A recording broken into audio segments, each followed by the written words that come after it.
And welcome back to the Bloodscale Dynasty. This is episode number 11. We're nearing the end of the dynasty.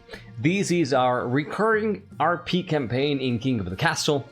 How does this work? Well, I write a little bit of a premise, shifting up the initial situation of a normal King of the Castle game, and then we use those socioeconomical changes to explore different themes.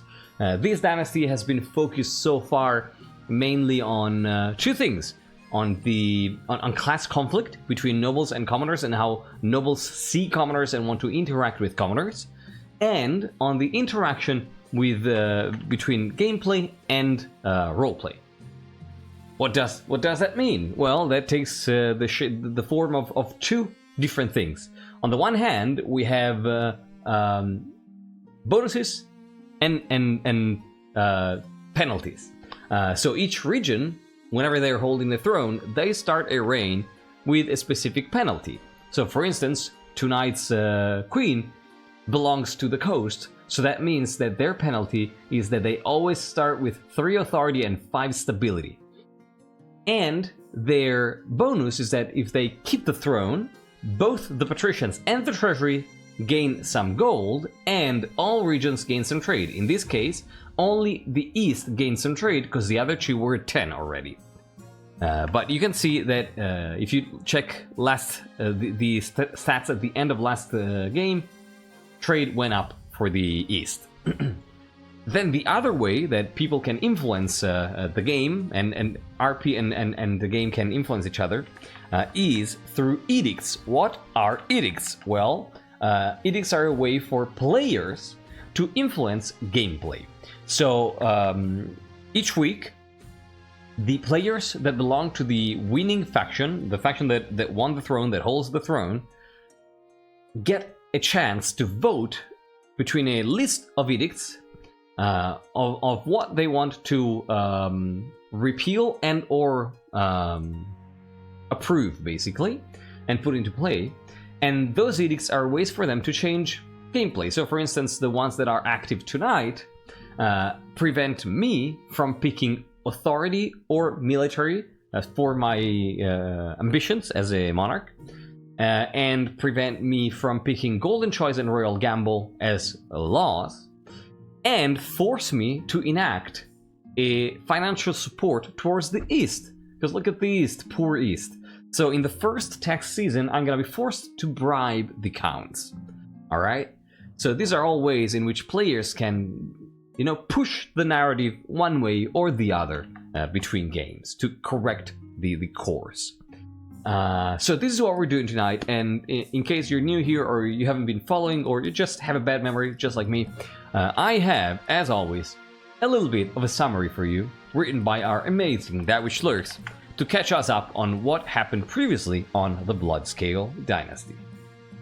So in the reign of King Agrippa II, the Thief, who ruled from 1099 to 1116, I would assume, Agrippa II was the palace-raised fruit of the odd love between the pirate-turned-usurper Agrippa I and the noble finfolk Prince Glorb. Closer to his late father than to his immoral parent, detached from all factions by his upbringing, he swore to be everyone's king, impartial and just, granting respect on merit rather than blood. The council distrusted him, but Agrippa did not waver, upholding laws and oaths even if nobles had to die. They came to depict him as an unstoppable half-fish Superman. A vast grandee conspiracy had the king temper his judgment, as condemning all involved could have led to civil war. He narrowly got a plea bargain blaming a single noble, Tsune. Agrippa's wife, a grandee married to show reconciliation, was a gambling-obsessed twit.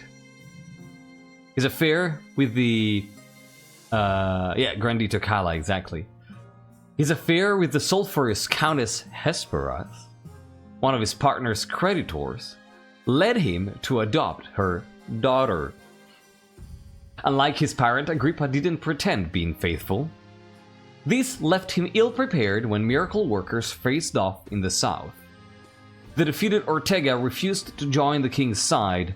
The remaining Ninth Herald preached for an imminent end to Agrippa's godless rule, but the Stone Maiden, enraged by the South's faith, brought ruin to its temples and its schemes. To stop rioters blaming the rampage on Ortega's exile, Agrippa bribed the nobles into pardoning them. This and his generous support of strikers led the kingdom to near bankruptcy, forcing him to take a loan. Raising taxes to repay interests caused unrest, but the king resisted the count's attempts to delegitimize him. By playing up how all were equal to him, he became too admired by the people for even old houses to risk opposing him. Bypassing nobles to work directly with worthy commoners, Agrippa made the kingdom prosper enough to pay back the loan. Peasants mocked nobles, sullying the high-taxing king as the thief.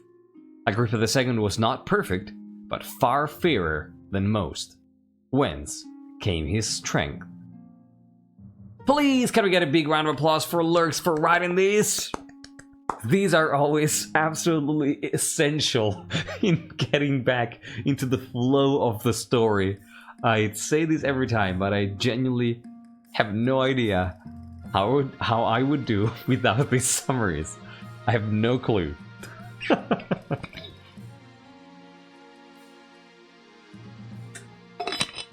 Thank you, Lurks, as always. Love to see the summaries each time. They're awesome. They're absolutely awesome. And Lurks got a lot better at them too. I think that at this point they have a really wonderful way to summarize the main events and to just condense them. Thank you. So. Oh, one thing that I wanted to quickly mention before we started, because I also remember seeing a quick question in chat about this. We are nearing the end of the dynasty. This is not the last episode. I think there are probably one or more episodes left after this. I would bet on 2. Let's see how this reign goes. I would say we probably have this and then 2 more episodes. That's my estimate. That's what I'm aiming for. But I think that if we get to the end of next episode and it feels like a perfect closing, we might end it. But I think I want to try to go 2 more after this. All right. So Bloodscale should end mid-February, but I'm gonna give you more precise updates in the next schedule updates. But don't worry. Even after this ends, there's gonna be more. Right? We're gonna start a new dynasty, so no worries at all. Talross, hello and welcome, and thank you for joining. You are Grandy. Welcome in. Hello. So now that we have introduced what happened so far, let's start with the coronation, as we usually do. Your Majesty. Oh wait, what? What? Okay, this is odd. It was an honor to serve your father, but now your time has come to wear the crown. Wait, what's happening, Morgrim? What's happening, Morgrim? No, I did not. I did not. The images are there. I swear. I can check, but...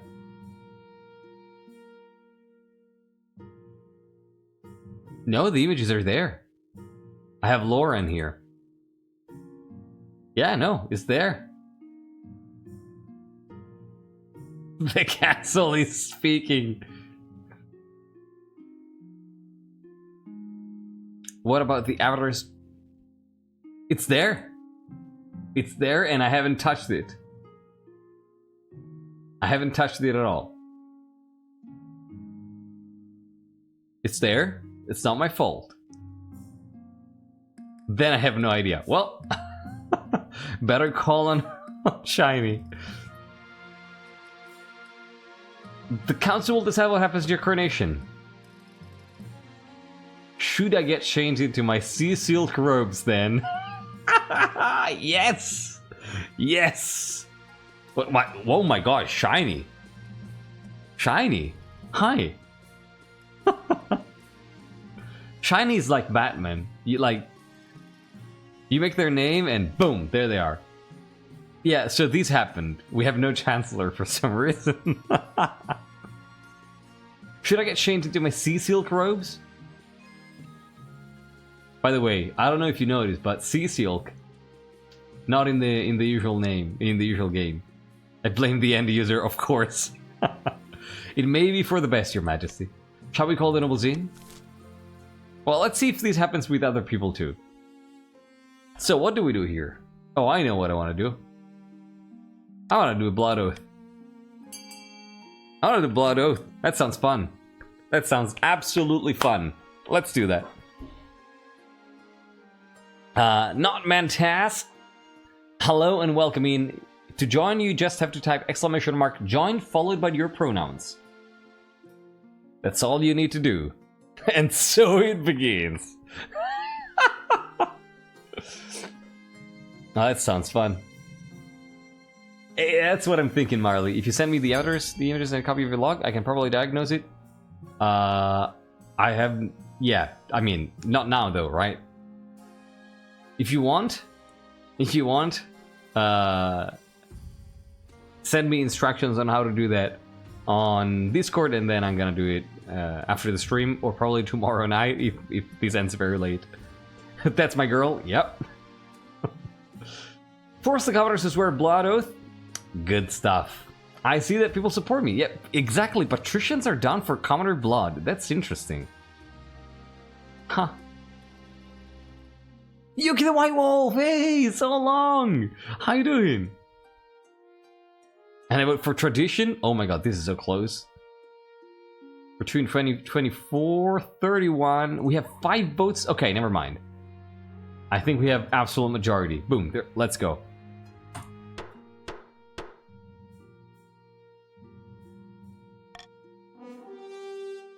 That could be a good idea. I don't know.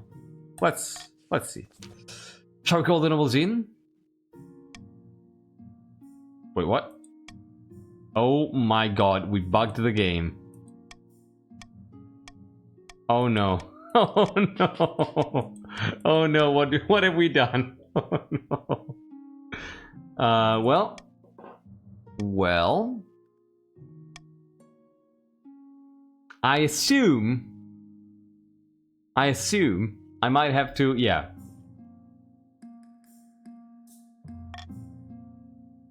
Let's, never seen this. Let's quit and restart.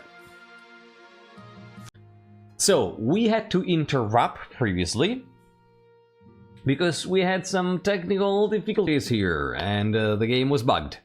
But now we managed to reset it. We managed to get back to coronation. We now have our Chancellor back and we got our blood oath back. So now it's time to continue from there. The common citizens of the capital are lined up in a winding queue that loops along a dozen streets. One by one, they are brought before your throne, bowing and scraping. After a beat of prodding from your watchman, each citizen slices their palm and smears their blood on your boots, swearing their eternal loyalty. No amount of scrubbing will save your shoes after this. The last monarch to hold a blood oath ceremony was King Timian the Mad, who also once declared war on the color blue. The peasants muttered darkly that another tyrant now sits the throne. We're off to a great start. Well, that's absolutely great. Thank you people for your patience. Tonight we've had a few technical issues, but hopefully we should be done. So, let's continue with council introduction here. Let's see who we get presented from the regions. Counts? I mean, it should be Hesperus, right? It's not Hesperus, it's Ephra! It's Ephra who was killed. Ephra was killed by our father. Well,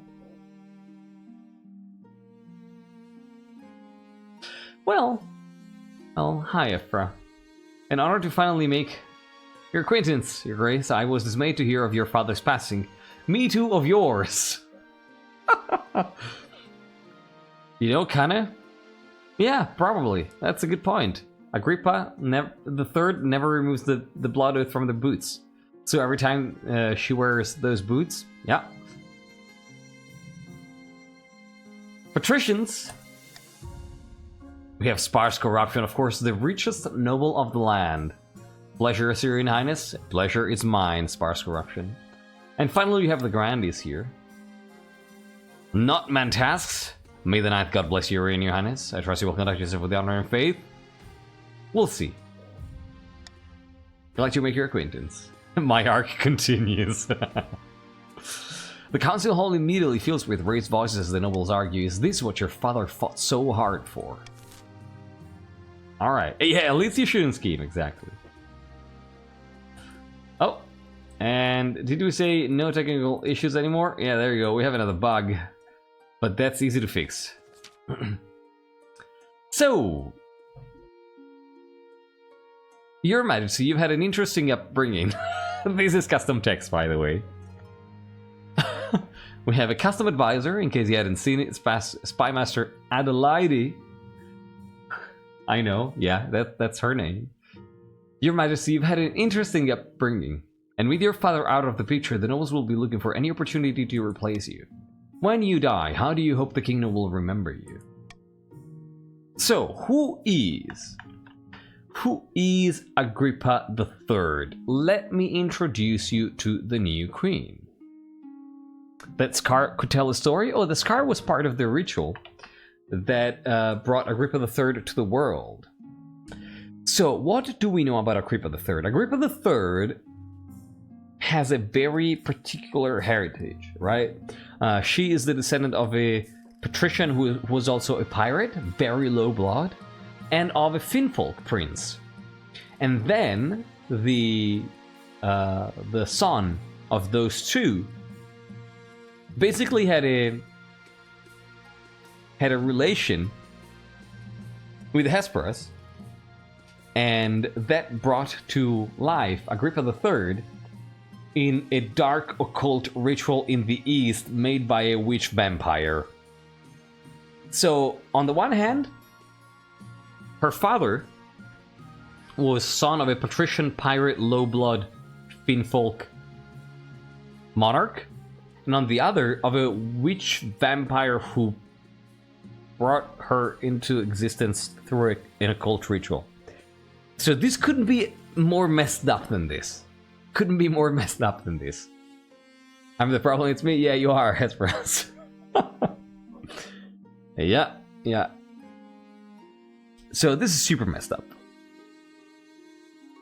Without the count, you wouldn't exist? Yep. So, what do we know about Agrippa III? Definitely familiar with the occult. 100% familiar with the occult. There's no doubt about it. There's no such thing as good and evil, Darth Von Doom. Such very simple distinctions are no fun to me. So yeah, Agrippa III is definitely familiar with the occult. I think that what we know is also that her mother, her southern mother, didn't want to have anything to do with her. And so she partially grew estranged from the south and from her southern relatives, right? So she definitely feels a little bit more distant from the south than compared to the other regions. Yeah, this is batshit crazy.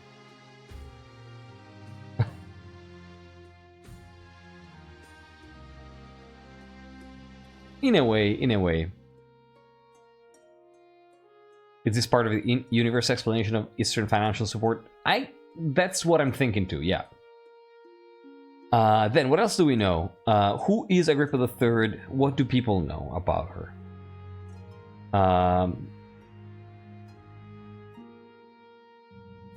Yeah, I think that she is seen as apathetic sometimes, you know? A little bit detached. I think that she has some moments of dissociation in a way, right? Like where it feels like she's not quite fully there, and that has led some people to call her soulless. You know, like as if sometimes her soul left her body. Yeah, and people probably have some weird theories about where the soul goes. You know, probably he's possessing somebody or whatever. Queen Zoya the Eternal. I mean, probably, to be quite honest.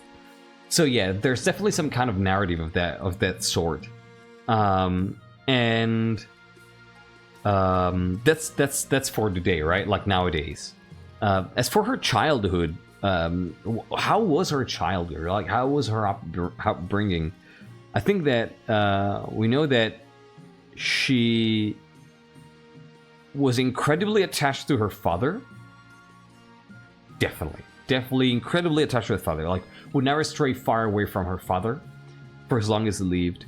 And to her mother, to an extent, right? Like, because her mother was a little bit more detached and not always present. And mother, I'm talking about Hesperus. Hesperus said, yeah, she would participate a bit in the upbringing, but she's busy, so not as much. So probably she would be very close to her mother the few times she visited, but mostly to her father. I think that she probably used to be kind of a difficult child, and you know, a little bit rowdy, and constantly loved to, you know, we saw a little scene about her kind of ridiculing the Chancellor and making him play pretend games, embarrassing play pretend games. Yeah, I think the same applies, right? I think that didn't change with age. I think that she kept doing that even as she grew older. And I think that once she came of age, or like, you know, in her adolescence, she probably at some point accidentally killed a friend of hers. You know, probably the son or daughter of a noble house. The circumstances are unclear. Probably they were playing or something, or sparring or whatever, and the other person just was found dead.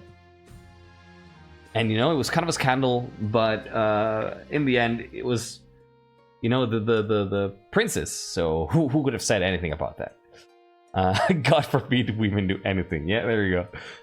And if anybody wants to incorporate this in their lore, please feel free to grab it and like discuss with each other and figure out whose noble house that belonged to. Will this monarch explore her deep-seated insecurities while acknowledging that she's also the worst possible person in the kingdom to do? Oh, wait. There's something going on here. Do them? I don't know, Arthur Noom. I guess we'll see. I don't know how much acknowledging there's going to be. GL Feel? Jesus, thank you so much for the 5 gifted subs. That's insanely kind of you. How you doing? Thank you. Gifting 5 to Yuki the White Wolf, Not Man Tasks, Talros, Quijibo, and Shiny Glorgs, our court wizard. Thank you so much. Appreciate that.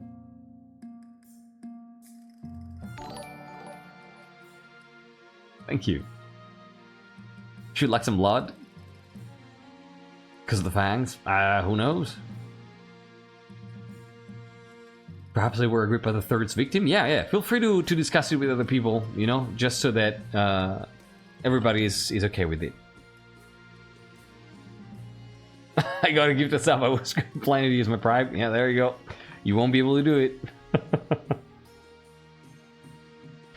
So yeah, I think that's pretty much what we know about Agrippa the Third. Yeah. And wait, what? Oh, Shiny has found a way to gift forward to GL Feel, of course. Wait, you give me a second. That's a level 2 gift sub, right? But that's cool. Thank you so much, Shiny. Oh my god. I'm not even sure I ever got a gift 2 sub or something. A tier 2, yeah, that's it. Yeah, that's some money. Thank you! Jesus Christ! I think it might be my first one. Thank you so much, Shiny. What it does? Absolutely nothing on this channel. Maybe you have an extra emote or something, I don't even know. I don't think so.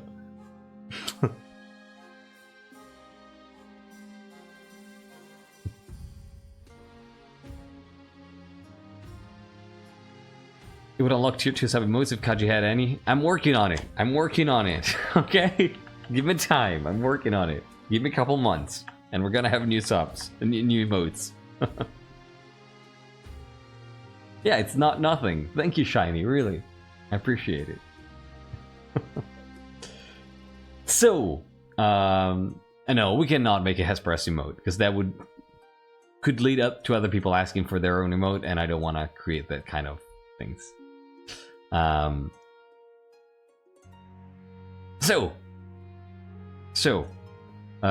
couple more things that we know real quick about Agrippa III is that she seems to despise pirates. She seems to despise pirates. She doesn't quite like pirates, you know? Pirate stories, not her jam. Not her jam. And whenever, okay, and there's one more thing, but let's hold on to that.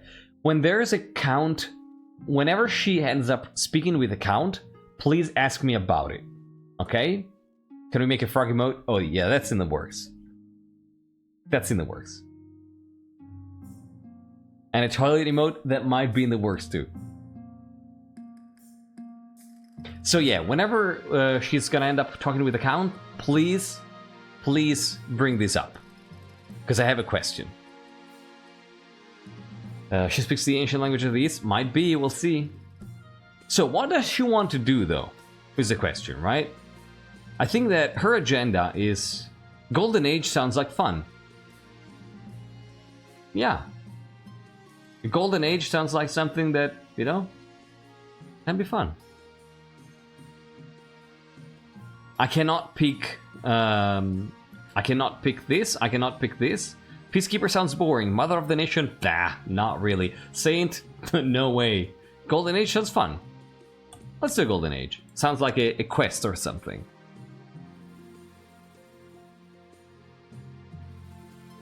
I mean, I've heard worse reasons.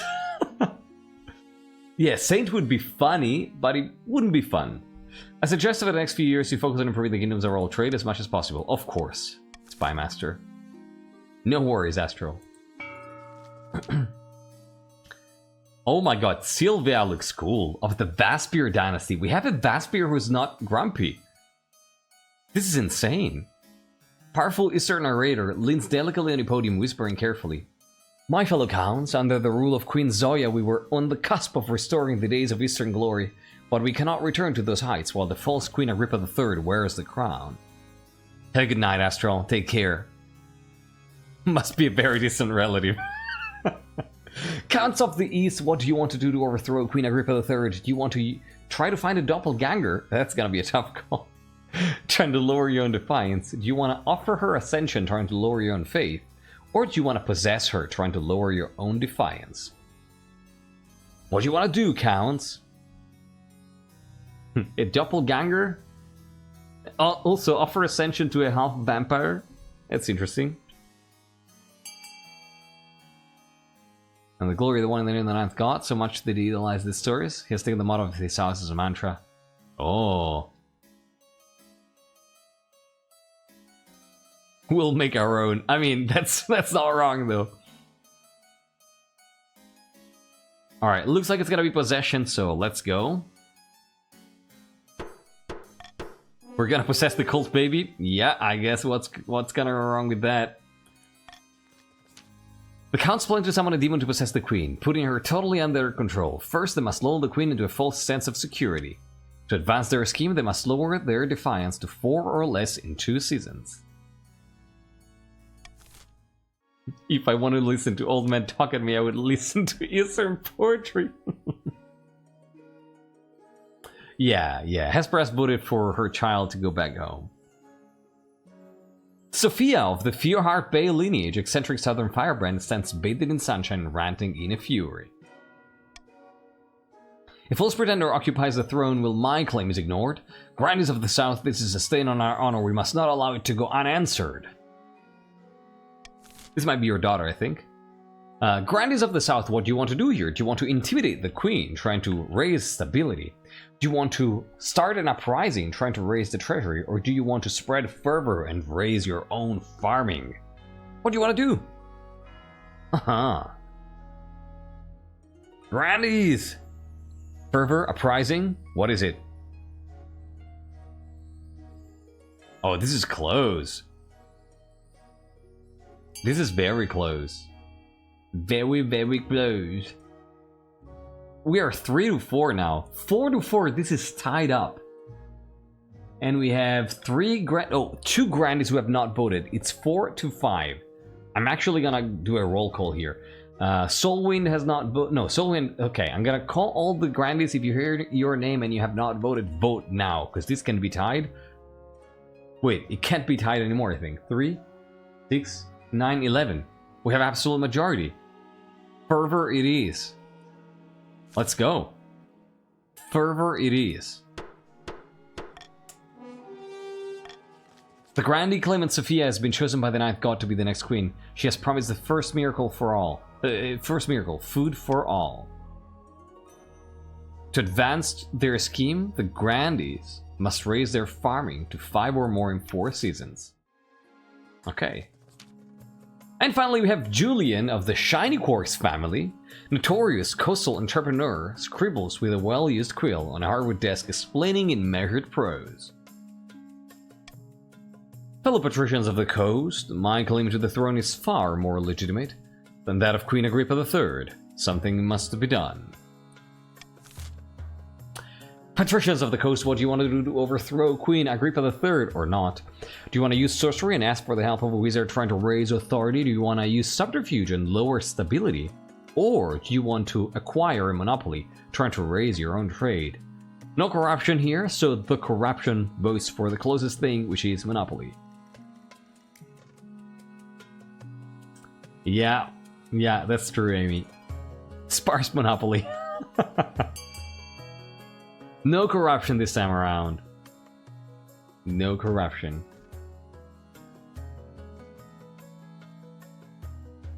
Two to 5. We have a wizard family and we're not doing sorcery. I mean. 4 to 5? This is actually a little closer now. Oh my god. How many patricians do we have? 11, 12, 13. 13. This is tied. We have 2 patricians who have not voted.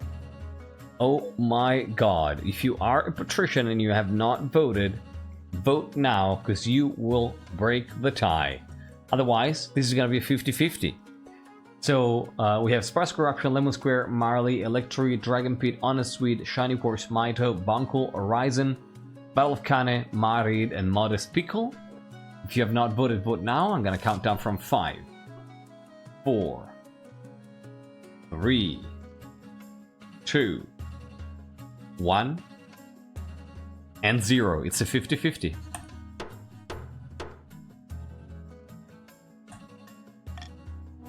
And it's sorcery in the end. Holy shit.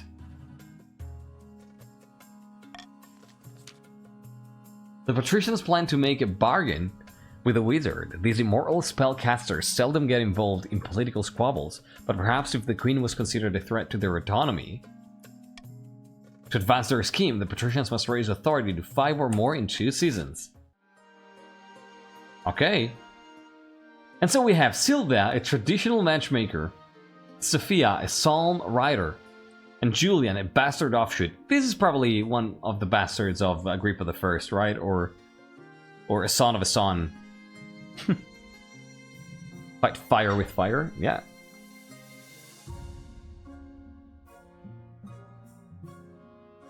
Yep, let's go. Loss of the land, let's see what I cannot pick. Fantastic, I cannot pick this. Yeah, only lower, exactly. There's no throwing. So... reverse voting, swing votes. You know what? Let's do reverse voting. That sounds lovely. That sounds absolutely lovely. Debt collection. Debt collection, huh?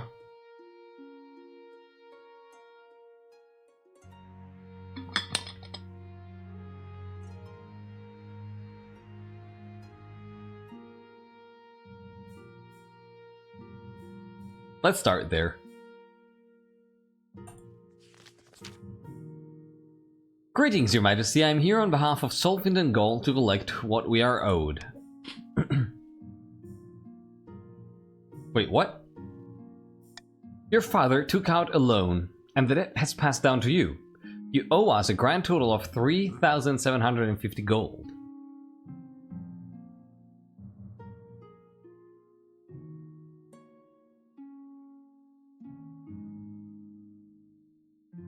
Don't pay your debts like I did. Well, what if we settle this in a different way, Mr. Banker?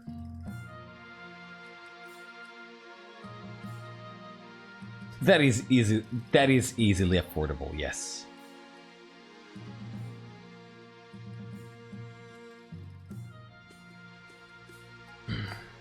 Well...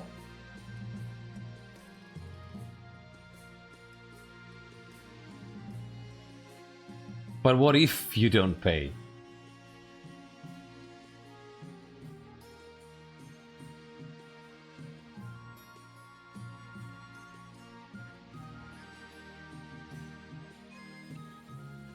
You know?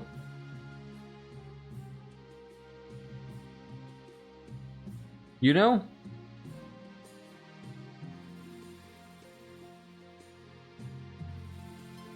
I'm actually gonna pay this. I'm actually gonna pay this.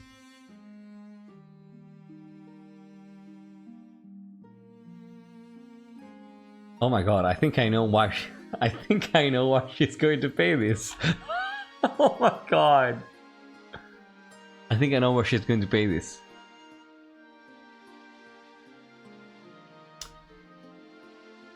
You know why?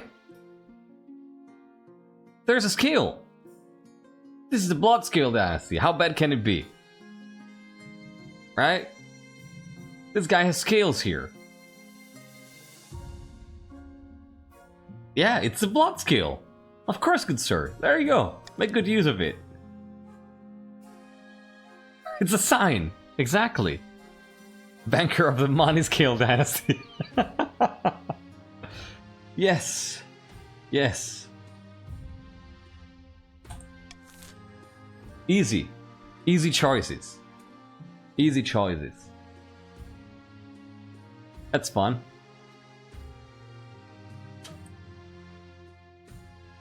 Ah, dangerous roads. I have no idea what that means, Lorx, and I'm afraid.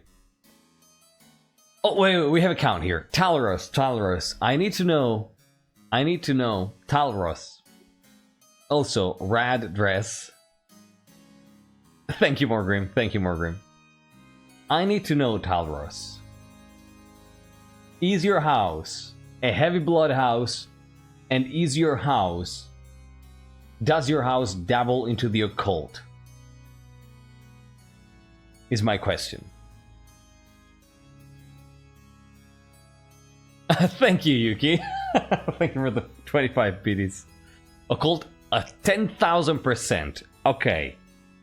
Okay. Thank you. Thank you. Then let's read this dialogue.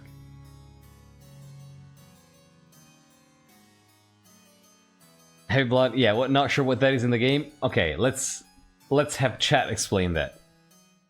Your Majesty, the merchants in the east are complaining about bandits. The eastern roads are too dangerous to travel, even with guards. Gangs of highly organized, well-armed highwaymen will ambush merchant caravans and steal absolutely everything. Okay, I don't hear a request there.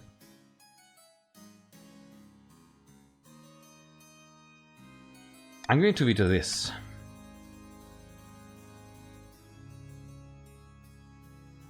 We will do something about this. So I think that when people see Queen Agrippa III talk to... when we actually see Count Talros walk up to Queen Agrippa III and start speaking, I think that people see a change in her countenance. Yeah.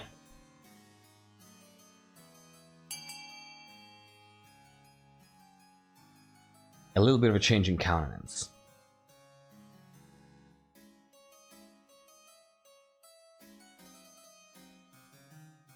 Oh, let me close this because we don't need it anymore. Let me close this because we don't need it anymore. Fantastic. Pay a mercenary company it is. Let's go. Countenance.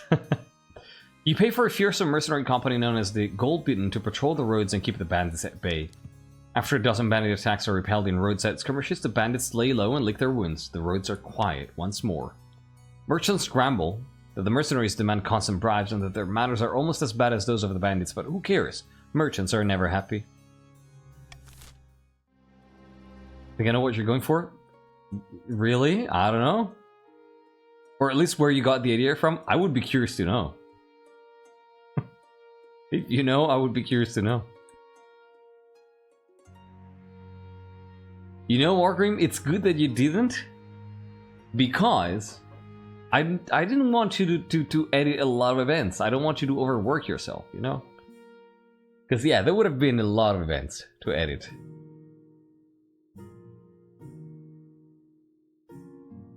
Honor Guard, let's go. Thrifty, hey there! Welcome in, my dear pigeon older. Look at sparse corruption, wanting to spend money. But I'm not gonna be able to do it, right? Because this is gonna bug out. Is it not? Yes, Your Highness, I have a brilliant idea. Why don't you hold a battle royale to choose your honor guard? If you let us host it in the coast... Oh, sorry. I'll even pay for it. The spectacle will boost our economy massively, and of course I'm confident the coastal gladiators will win. Yeah, this will bug out, so I won't be able to pick it. Otherwise, I will 100% pick it. So you know what we're gonna be doing? Wait, can I pick a less violent contest? Will that bug out too? That you know of?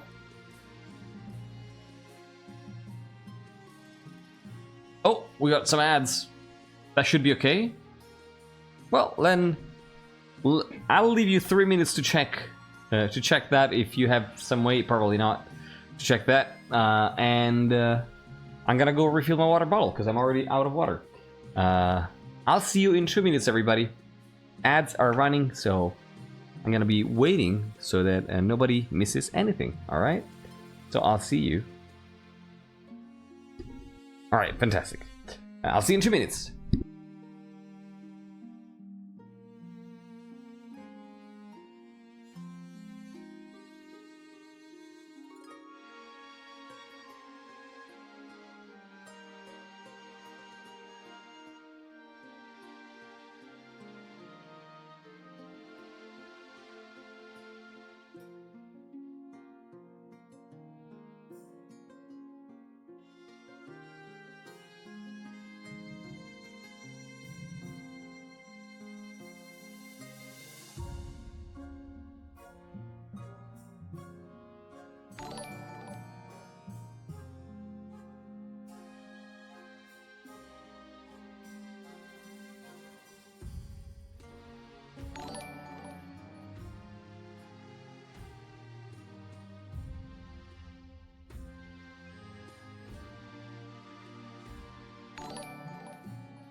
Alright, welcome back everybody. Thank you so much for sticking around. Let's continue here.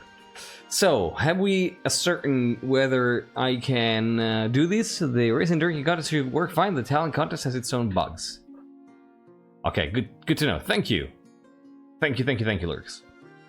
Let's do this. By the 9th, where's the fun in that? I won't be finding it if you're going down that route.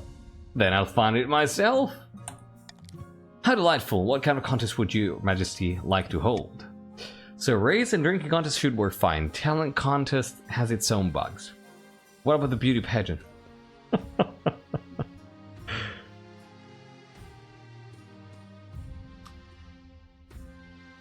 I mean...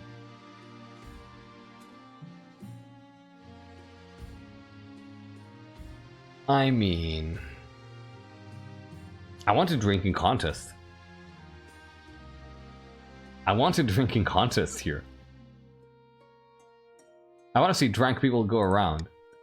Each candidate chooses a representative. The contestants arrive in their banquet hall, seating themselves before giant pitchers of ale. You signal for the contest to begin. The Eastern Knights take a single sip of ale, then pushes it away and orders a small glass of red wine instead. The Coastal Gladiator tips his head back and glugs pitcher after pitcher, but though his enthusiasm is commendable, he fails to pace himself and quickly ends up passed out on the floor. The Southern Battle-Lance has lifted her mask just enough to reveal her scarred lips. She downs one pitcher, then another. Finally, she signals for the servants to bring over the entire barrel. After draining the last dregs of the barrel, she stands and bows. It seems you found your winner. What the fuck? Everyone agrees that the event was a tremendous success, except for the Marshal, who has to see the doctor after rolling her eyes so hard he strained her forehead. Jesus, the nuns. Okay. Okay. Good job. That was unexpected. This is the funniest scenario with the nuns, right? As honor guard. Oh my god, you're right. Her eyes. The Marshal has both eyes. I mean, of course the Marshal has both eyes. The new portrait has two eyes. Has no eye patch. Of course it's eyes.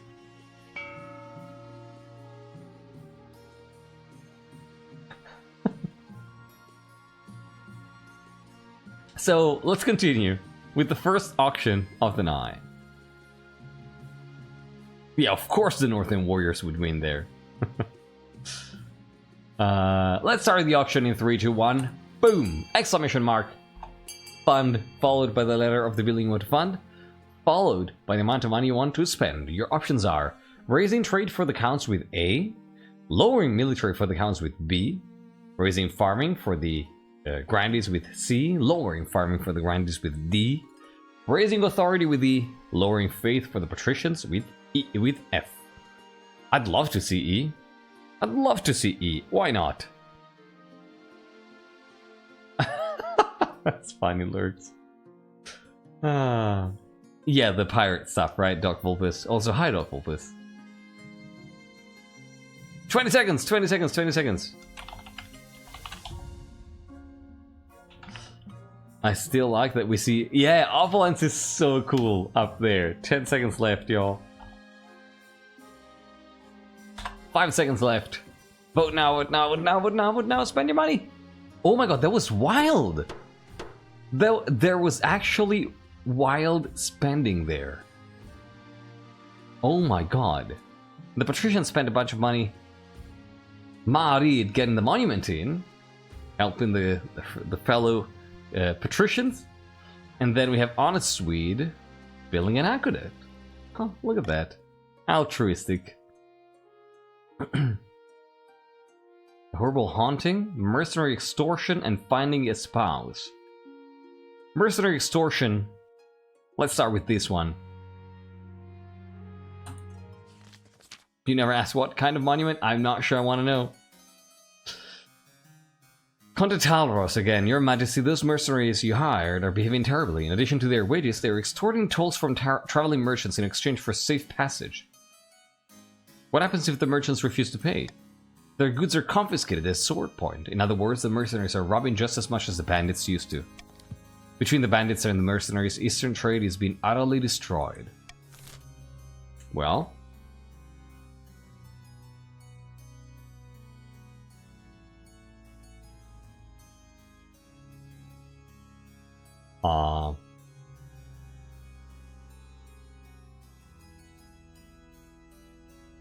I think I'm going to say this. That's just how it is, baby. That's just how it is.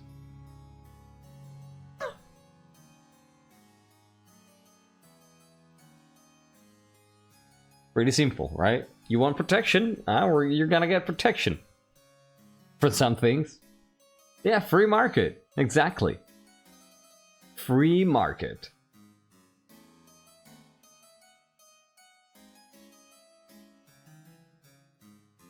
Oh my god, this is such a split council. Look at that. Grandees, where are my grandees? I see few grandees votes here. Yeah, one thief exchange for another, exactly. Where are my grandees? Are there few grandees? Yeah, there are fewer grandees, okay. We need some grandees, y'all. Darth Von Doom, not my tasks. Civil Coffee, Mystery Dragon, Yuki the White Wolf, Soulwind, Morgrim, That Which Lurks, Esoteric Sayobi, Fearheart Bay, and Rock and Rolla. There you go. Grandies are pouring in. 13 to 12? This is so close? No way. Oh my god. Yeah, I just do a roll call for everybody because I don't know who voted already. So 13 to 12, if you have not voted, vote now because you might tie this. I'm gonna count down from 5, 4, 3, 2, 1, and 0. Yeah, Jetha would have voted for A 100%, right? Because like they didn't respect the pact or something. Dr. Mercenaries pay as punishment. Outraged at the reduction in their wages, the mercenaries march over the border to the Ashmeda Empire and leave your kingdom for good. They plunder a few villages. Oh my god, the East is so fucked. A few villages along the way for good measure, leaving ashes in their wake. In their absence, bandits begin preying on the roads once more. The East is in absolute shambles. They cannot get a break. And they're poor. Jesus. Haunting? Okay, we can work with that.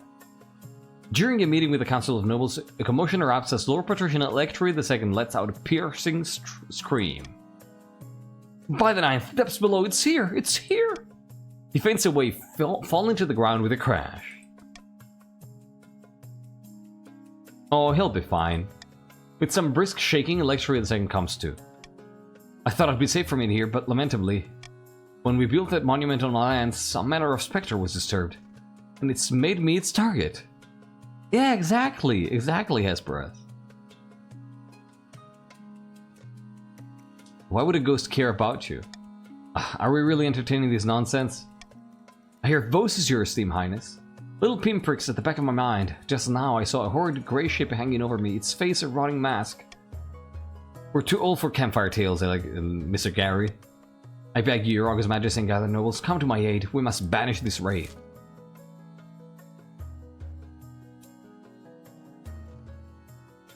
You know what? I don't want to research. That sounds boring.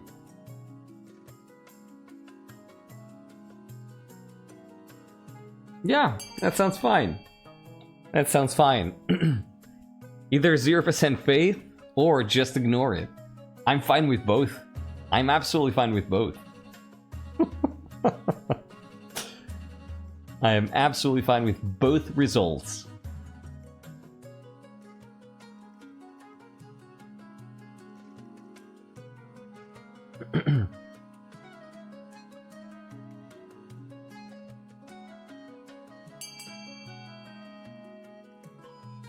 Kitty was also in the... Kitty Cathy was also in the event, right?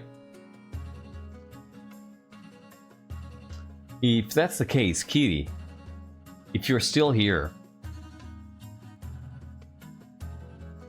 does your house dabble in the occult? 17 to 9, this looks pretty decided, let's go. Ignore the situation. All will be fine. Deaths below. Why does this confounded council never take patricians seriously? Oh shit. Strong accusations here. He storms out. Kitty Cathy laughs behind her hand. Sorry. Finding his spouse now.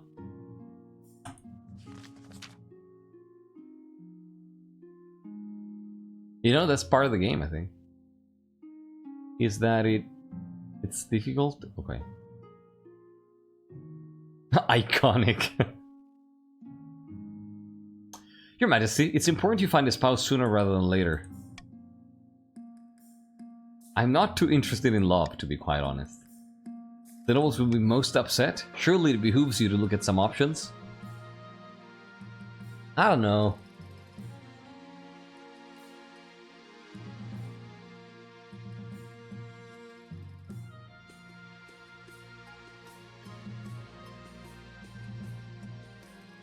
I don't know.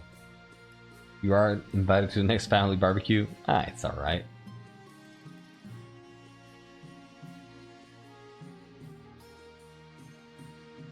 I kind of want to party. I'm gonna be honest. I'm gonna be honest with you. I kind of want to party. You know?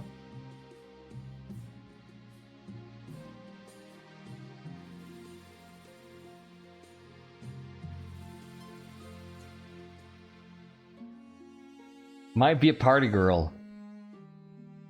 Is she still doing it for the bit? What do you mean by that? Does she really want to be the last one? I don't know.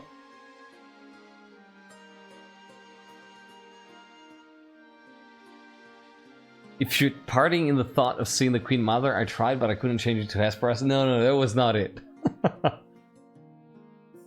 There was a little bit of hope, but no, that was not my sole purpose.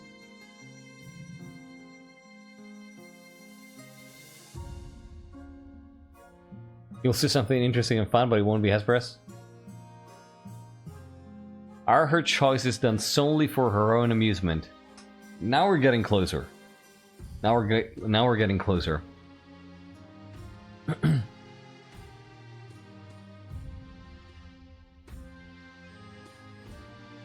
Now we're getting closer into the psychology of Agrippa III.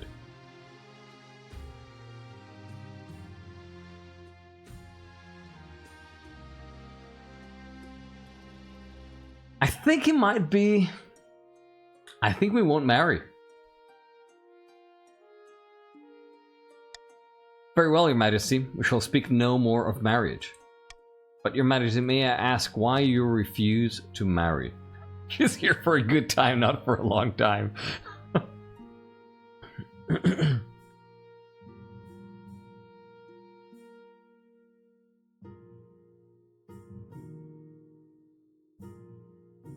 Marriage would weigh me down. I want to party. I want to party. Ah, I see. Far be it for me to question my queen. Good luck in the days ahead. You'll need it. There you go. There you go. So, sorry, my throat. Let me get something here to help with that.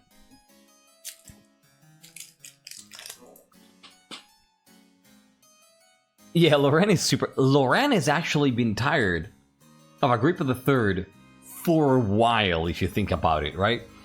Because Lorraine was seen playing embarrassing play pretend games in the ending of last reign, and Agrippa III kept doing that to Lorraine for her whole childhood and you know, young adulthood. So Lorraine has been tired of Agrippa III for so long. Yeah, of course you are still in the game, not man tasks.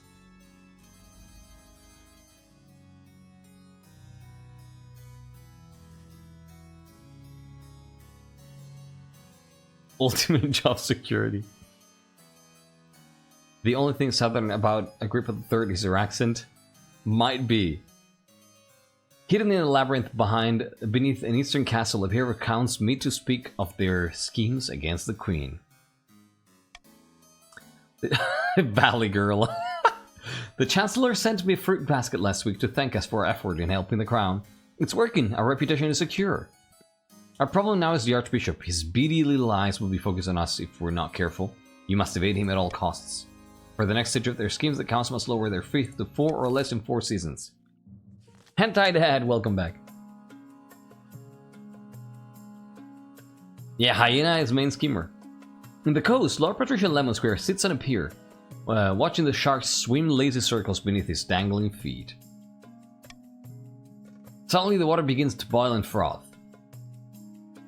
The sharks swim off in terror. A huge, shaggy figure rises from the sea. You wanted to see me? To meet me? Make it quick. A giant squid is fighting a sperm whale 30 miles from here, and I don't want to miss it. I thought we might have a common goal. The Queen has been overstepping her bounds recently, hasn't she? The Queen's Navy did anchor their ships over my favorite reef last month. Bloody annoying. Alright, I'll help you.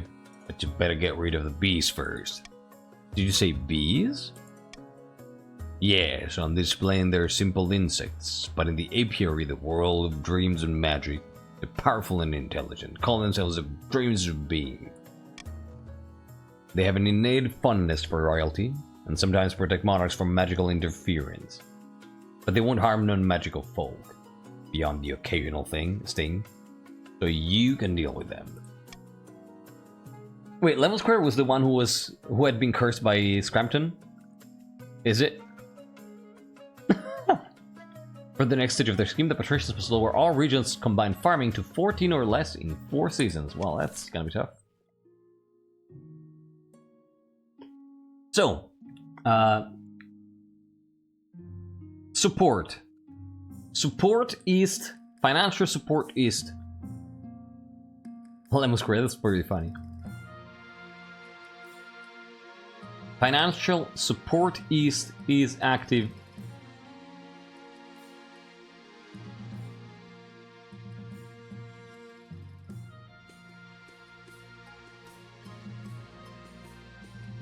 And I think that's gonna be it.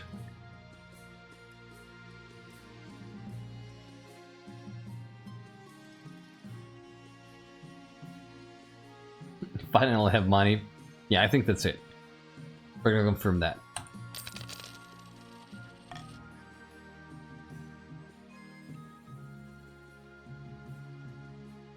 Generosity is appreciated. Well, that was not, you know, I was forced to do it, but that's alright. Creeping bread? Oh my god, these are so bad.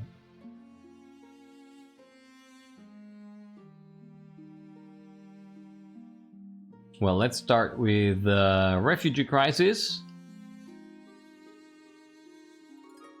Yeah.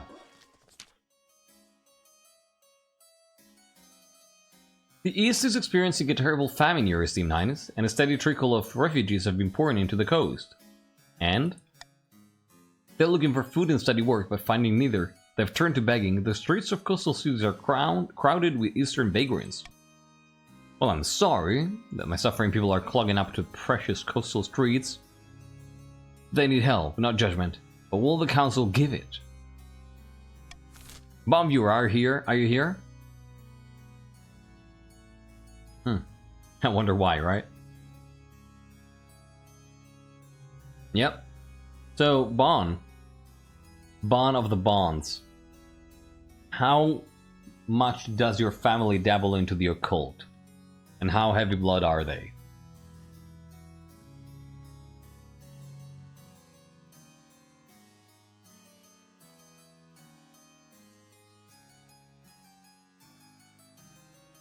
Oh my god, yes. That sounds fun. That sounds fun, yes. Let me hand out bread. Heavy, heavy blood. Steal one of the heavy bloods.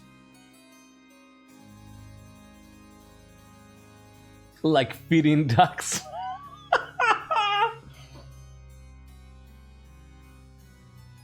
So the thing is, it's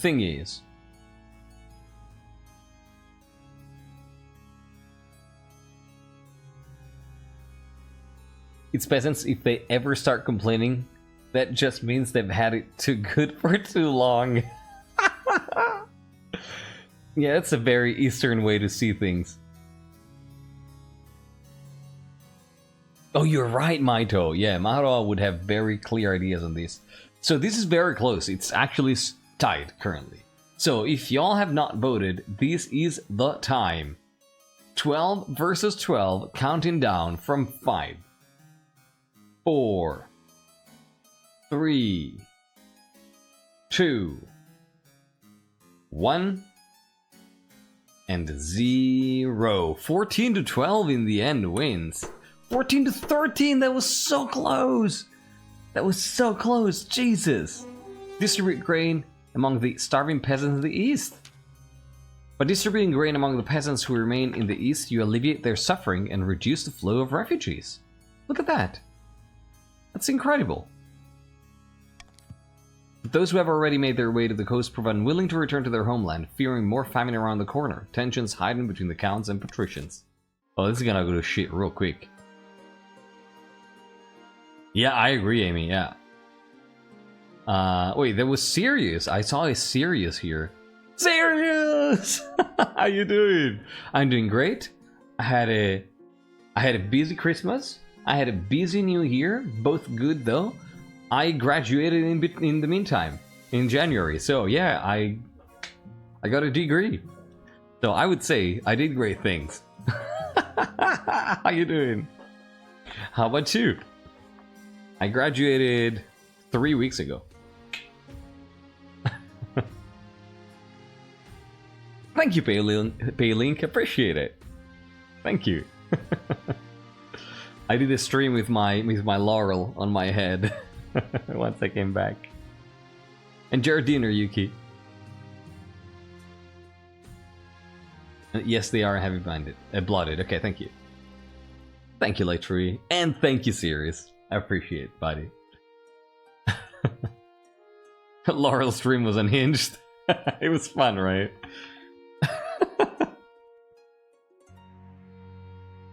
Good stuff.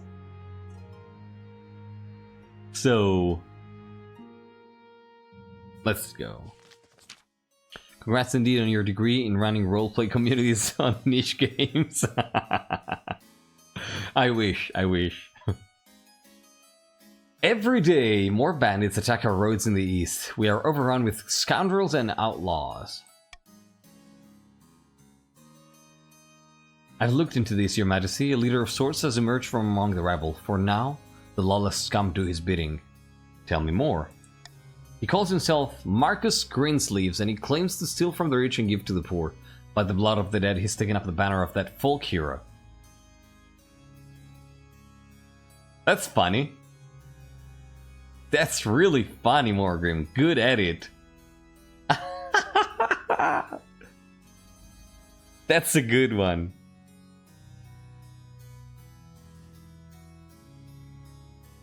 Yeah, another Greensleeves. Who is emulating, right? A fake! Yeah, a fake is trying to imitate. Good one. The local villagers idolize him. They're singing ballads about him, calling him the heir of Thomas Greensleeves. And they won't hesitate to let his men hide amongst them when the sheriff comes knocking. Can we please get a big clap to Morgrim for these edits, because these are absolutely great. Fantastic. Fucking great job, Morgrim. Holy shit. Calling him the heir of Thomas Greensleeves. This is amazing. Who cares who he is? We need to kill him and teach the others a lesson. Huh. Sirius, let me check where you are. You are nowhere to be seen, Sirius. You gotta join. Seems another Eastern rebel sticking up the legacy of old Greensleeves. Yep. Bags Gab, hello and welcome. You are Grandy. How you doing? And Sirius, you are a Grandee too.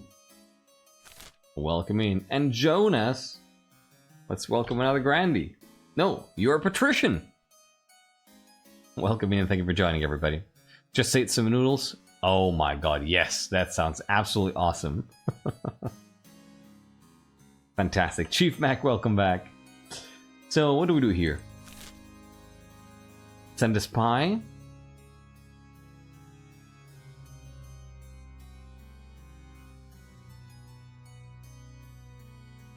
I mean...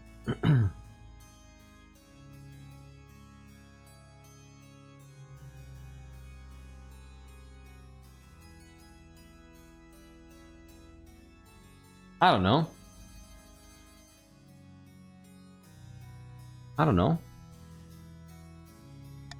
I'm gonna do this, I think. Yeah, that sounds fun.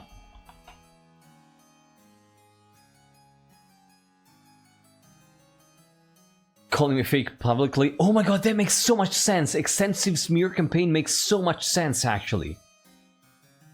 Like, hey, you're not the real Greensleeves. Oh my god, that makes so much sense. Why didn't I think of it? Of that? That's genius. Right? Yeah, it's reverse voting though. In case you hadn't noticed.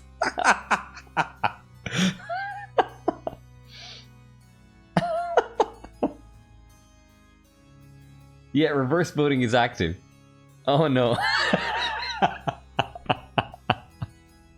Whoopsie daisies. Whoopsie daisies. Well, there you go. Well, let me count down from 5. 4, 3, 2, 1, and 0. It tied? Oh shit! Slip and slap, welcome back. What tied? Oh, the spy and the smear campaign. Oh, that's amazing. Oh my god. Chief Mac, let me check. Chief Mac, you are a Grandee. And the Lowell Arc, welcoming and thank you for joining. You are a Count. I'm very tempted to just go D here, you know?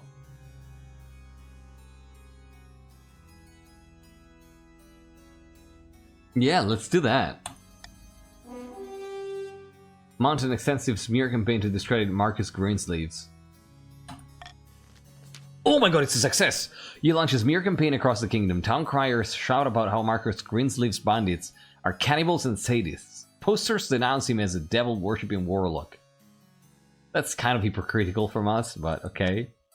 In a particularly ingenious touch, your spy master sends a fleet of spies to crank the rumor mill, seeding the taverns with gossip that Greensleeves is secretly a noble, and staging attacks to justify increased road policing. It works like a charm. Greensleeves bandits mostly remain loyal, but the scandalized villagers refuse to shelter them any longer. Soon enough, he's hunted down by the sheriff and hanged by the roadside. His bandits flee to the hills, their morale broken. Peace returns to the east's roads. Oh my god, we are amazing.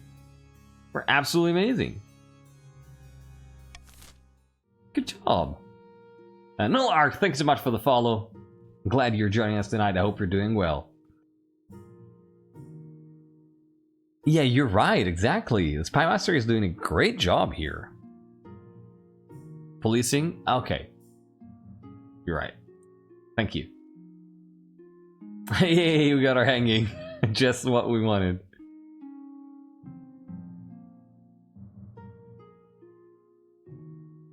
Alright. Creeping Dread. No rebellion on the coast? Well, wait. I'm pretty sure Adelaida did, yes. Your esteemed highness, ignoring the ghosted mine monument has only made matters worse. Are you sure it's not your imagination? Oh, your august majesty, I truly wish it was. I never thought the patricians would be so overwrought. Is there even proof of this so-called ghost presence? Every time I visit the monument, a terrible cold spreads down the back of my neck. And then I hear a voice calling my name.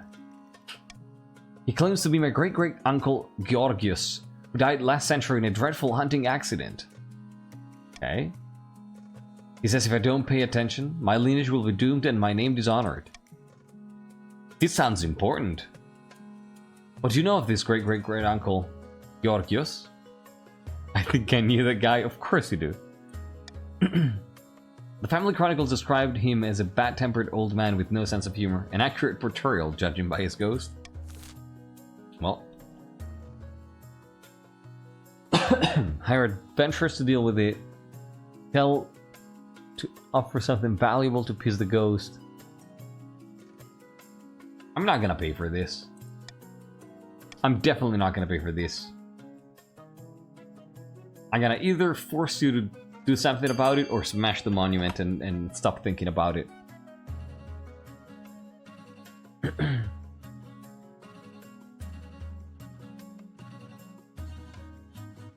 Yeah, you know, listening could be a good idea.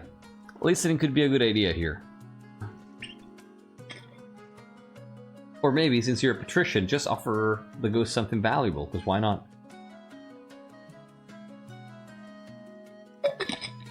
That's what you do, right?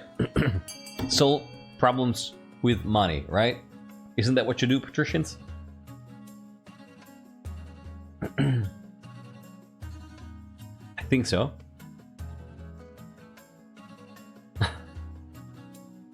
Alright, 13 to 10. I think this might be decided.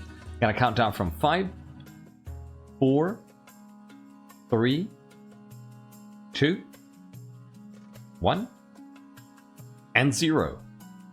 Boom. Let's go. If the ghost wants Lord Patrician Electri II to listen, he should do so. Electri II looks alarmed, but hurries away to do as you say. How talkative great-great-uncle Georgius is remains to be seen. Okay. So we're safe so far. So, I cannot pick Royal Gamble, I can pick the other two. Oh, this is an interesting choice.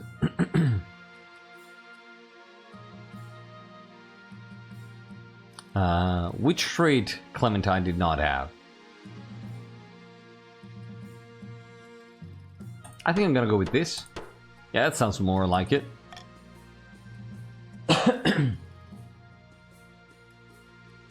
Contested Wreck, a new festival? Oh, Bloodthirst, you're right.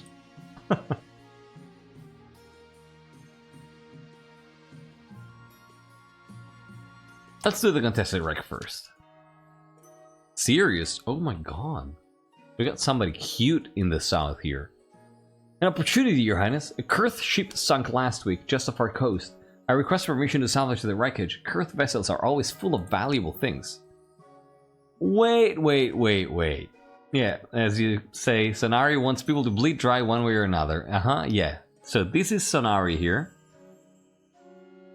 To the left. Let's see what happens. It might be off your coast, but it's in our waters by the 9th. In fact, it's closer to our city of Hythus than any of yours. But you ceded those waters a years ago in exchange for a chest of silver. You are having money problems. Your Holiness, esteemed council, don't let this liar fool you.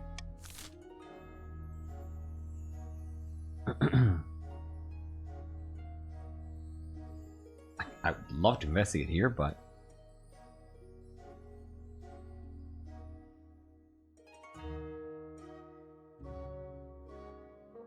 You know what?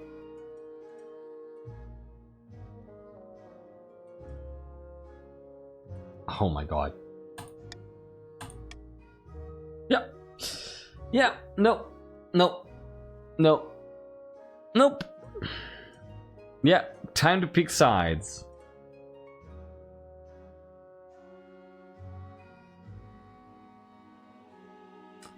Yep. I think this is what we're gonna do. You know what? If we can't have it, then nobody can. Fascinating. People taking notes. Well, the thing is, it's pretty clear to me, right? Like, Agrippa III like, you have to imagine this, like, to get an insight into Agrippa III's mind, you have to think about the fact that Agrippa III grew up being very, very close and incredibly attached to her father, right? Agrippa II, who was in turn raised by Glorb, Prince Glorb, and Agrippa I, right? Who was a former pirate. You might remember, that Agrippa II lost Glorb very early, and so consequently was mainly raised by Agrippa I, right? But always felt closer to Glorb than to Agrippa I. Now imagine Agrippa II growing up next to his former pirate parent, whom he didn't particularly like, and hearing them talk about their past as a pirate. What stories would Agrippa II have told Agrippa III? Of course, Agrippa II would have spoke highly of Finfolk, you know, missing his father, Glorb, and he would have talked ill of pirates, resenting his parent, Agrippa I. And that's where Agrippa III's part of Agrippa III's values come from, right? Agrippa III really values highly and respects Finfolk and Finfolk-related noble houses, whereas really despises pirates. Been streaming exclusively King of the Castle, but not... Wait. But not Crusader Kings 3, because this sounds much more like Crusader Kings 3 than King of the Castle. I'm considering starting to stream Crusader Kings 3 too, Null Arc, to be honest, because like that's come up multiple times in the stream, and yeah, I'm seriously considering trying it out on stream in the future. So yeah, that might be something that we do in the next few months. Definitely not before March though, because I need like a chill month after my graduation. I don't want to introduce new things, but in March I'm probably going to start doing new things, and Crusader Kings 3 might be something that I try on stream. So thank you for bringing it up, because it actually it makes me a bit more convinced every time somebody brings it up. Yeah, the last few months were very stressful. I need February to chill. All right, let's go. So, oh wow, leave the record. This 15 to 16. I'm gonna count down from 5. Look at this. Oh my god, look at this vote. Counts and patricians voting almost exclusively on D, and grandees trying to salvage this sheep. That's awesome. So if somebody has not, there's a tie. There you go. There's currently a tie. If you have not voted, vote now, because you might break the tie. The tie has been broken. It's 16 to 17. I'm gonna count down from 5.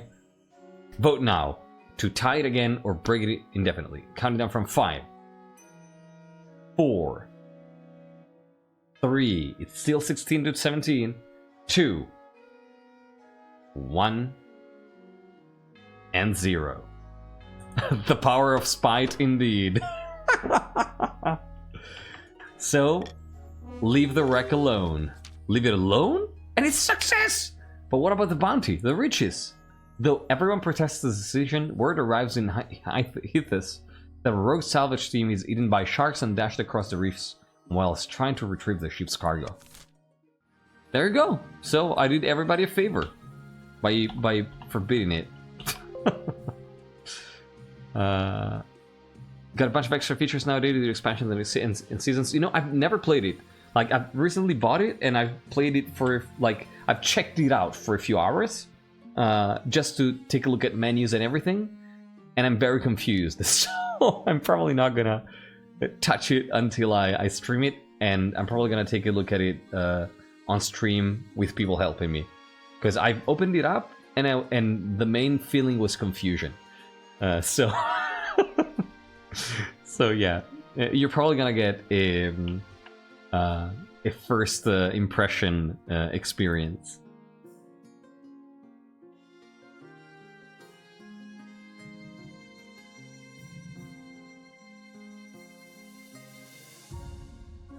All right. Oh yeah, that's normal with Paradox games. Yeah, yeah. Yeah, so we'll discover it together if I ever bring it on stream, and I think I will. Serious, how much money do you have? You have 1,000 gold. You have 1,000 gold. Let's talking about gold. Let's go do tithe trouble here. Your Highness, I've come to submit a complaint about the grandees of the South. That's rare occasion. Lately they've been neglecting their tithes. What's the tithe? All the grandees are obligated to donate 1/8 of their monthly income to the church, if they want to stay out of the 7 hells when they die, that is. Brave Sir Robert, welcome back and thank you for joining. How are you doing? Yeah, I'm not a super fan of that kind of historical Puritanal arc. I'm absolutely in love with EU4, at least as far as historical framing goes. I haven't played much of that. CK3, I've never really considered it, and then people started mentioning it on stream. I checked it out and I was like, okay, yeah, that might be something that's fun on stream. Yeah, why 1/8, right?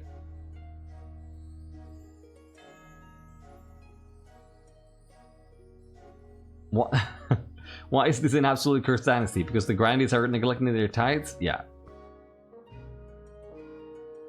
Hey, remember the whole divide between the grandees and the church arc that happened a while back? Yeah. Yeah.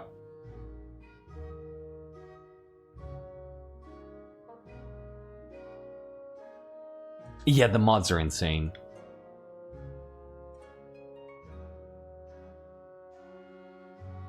There are 9 gods. 1/8 is seen as 1 through 8 gods. That's why? Okay. Oh, that makes sense. Okay.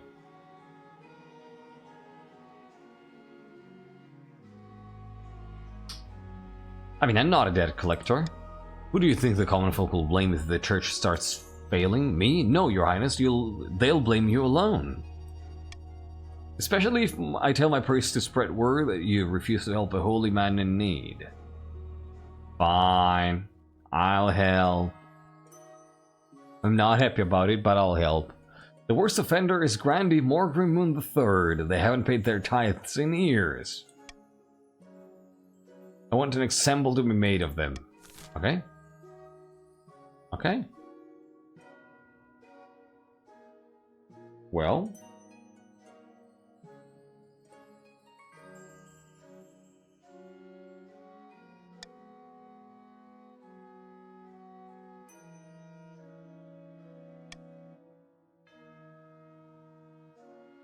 Okay, we can do that.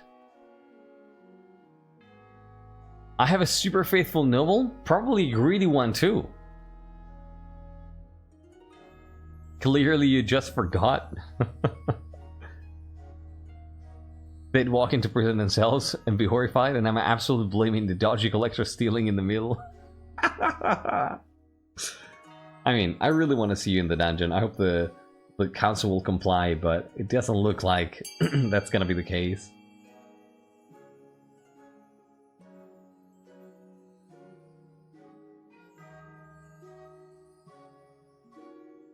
This is actually super close. 10 to 8 to 7? That's a very close vote. 11 to 8 to 7? 12 to 9? 12 to 9 to 13 to 9 to 7. Okay, it might be A. It might be A. 14, 15 to 9. Okay, yeah. Looks like it's gonna be 16 to 9. Looks like it's A. I'm gonna count down from 5, 4, 3, 2, 1, and 0. 17 votes on A. Order the grandees to pay their tithes in full. Upon my honor, how are we to bear the brunt of all this tithing and taxation? I'm left with scarcely enough money to keep my horses. The grandees grumble, but the Archbishop is grateful for your support. The church grows in the South. Well, that's good. That's fantastic. And now let's see what kind of penniless festival we can create. Yena is so cute. Your Majesty, I was going through the history books and found the most interesting tidbit. During the reign of Queen Ega, the kingdom held a huge parade in honor of all the regions coming together. It was called the Day of Kinship, and it was quite the party. A festival, you say? Lots of drinking and dancing? Yes, but it wasn't just about that. With all the visitors who came to the capital, the city flourished. I hear it made things much more harmonious across the kingdom too. I suggest we reinstate the Day of Kinship. What was that? Garfunkel, hello! Thank you so much for the gift! For the sub. Thank you so much. That's very kind of you, I really appreciate it. Thank you. Welcome in. I hope you're well. Thank you, thank you, thank you. Glad you're having a good time.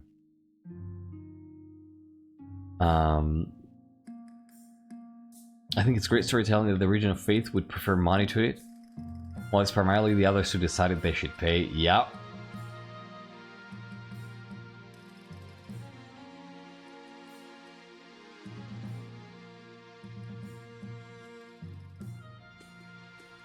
I never need a reason for a party? Yeah. Wonderful, Your Majesty. The question is, how much money do you want to spend on the Day of Kinship? I'm sure the nobles will have opinions on the subject. What, the nobles? No!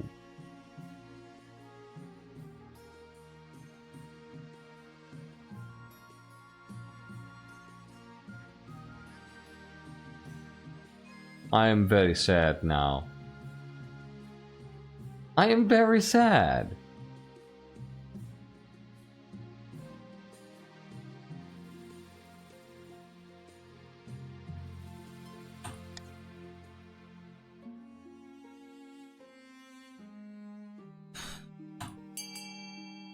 Of course I'm gonna do it.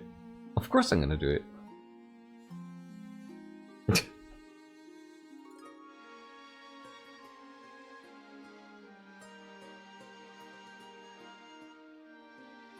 I thought you were going for the private party? I mean... can't do anything. Yeah, the council unanimously does not want option C. This is incredible.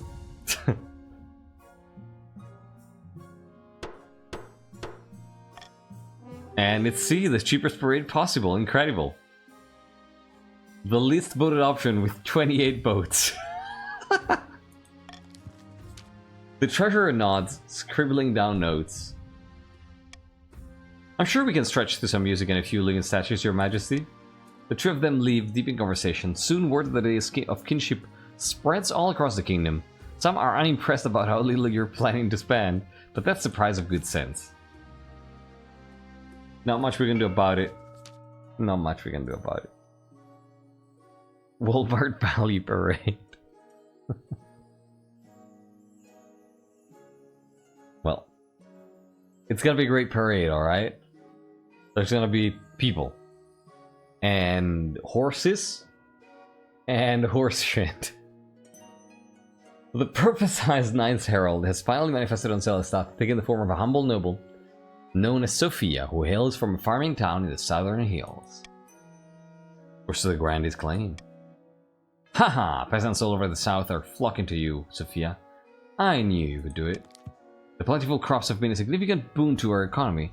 Now that's what I call a miracle. Praise be, but this is just the beginning. With him on our side, we'll capture the minds of the consul and lead a holy crusade against the false queen. The people still need to push, however. With just the right amount of chaos, the peasants will take up arms and die for you. For the next stage of their scheme, the Grandees must lower stability to 4 or less in 2 seasons. Okay. Look at all the schemes stalling for the moment. Great stuff. A deathly request, the Day of Kinship, and untimely death. Why do we have so much death? Oh my god. What's wrong with this place?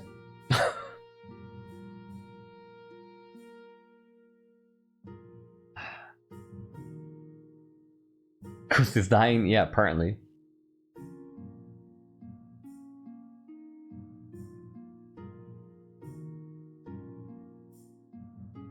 I mean... Let's do a deathly request first. A noble is here to see you, Your Majesty. It says it's a delicate matter. Lamentably, I'm not merely here for a social call. I sat down to speak with my great uncle Georgios, and I finally understand what he wants from me. In his youth, he was quite the rake, and he was having an affair with none other than Kitty Cathy's great-great-grandmother. He told me that his most passionate letters are hidden somewhere in her castle. They must be destroyed for the sake of my family's reputation. Okay, that's good stuff. Scolito Rule. Hello and welcome and thank you for joining. Let me see where you are. Oh. You are Grandy. Welcome in. How you doing?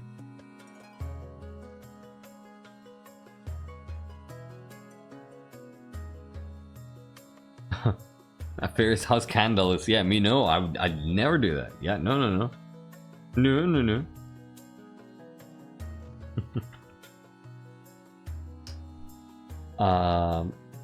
That's why he was haranguing you all the time? That's got me worrying about my letters. Absolutely number 2 response. That's got me worrying about my letters. I couldn't speak to that, Your Serene Highness. The trouble is, Kitty Cathy refuses to leave me anywhere near her castle. And I dare not mention the reason or she'll tell everyone and embarrass my family. Your Serene Highness, I beg you, please tell Kitty Cathy to throw open her doors so I can lay the scandal to rest. Well.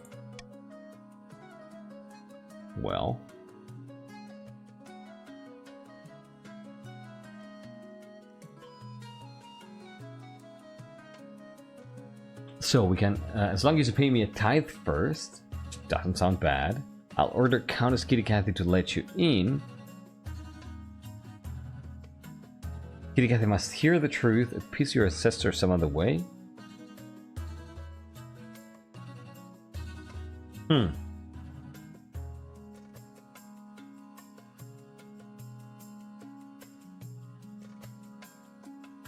Yeah, Agrippa just learned about this tithe thing, right? Sounds pretty cool.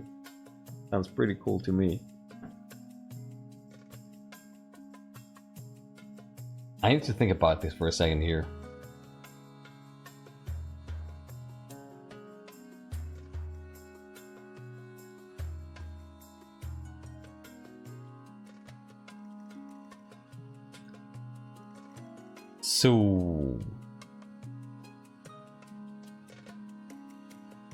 So we have the...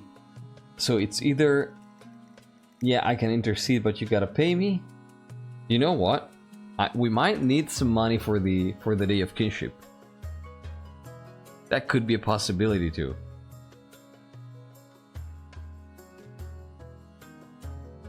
Huh.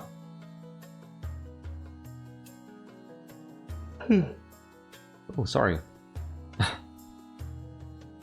Or appease your ancestor in some... You know what? This really sounds like not paying your debt. This really sounds like not paying your debt, and we are experts in not paying our debts in the Hesperus family. So... I actually think I'm gonna do it this way.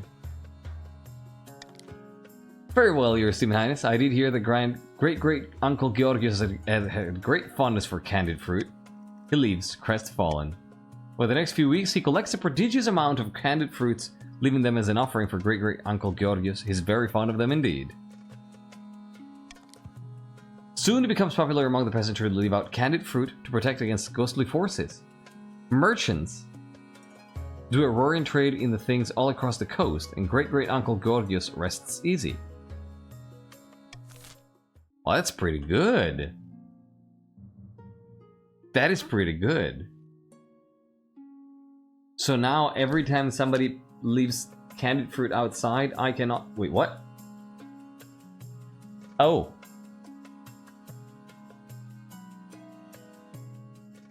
Georgios? I mean, it's pronounced Georgios and Georgios and a bunch of other ways, however you prefer.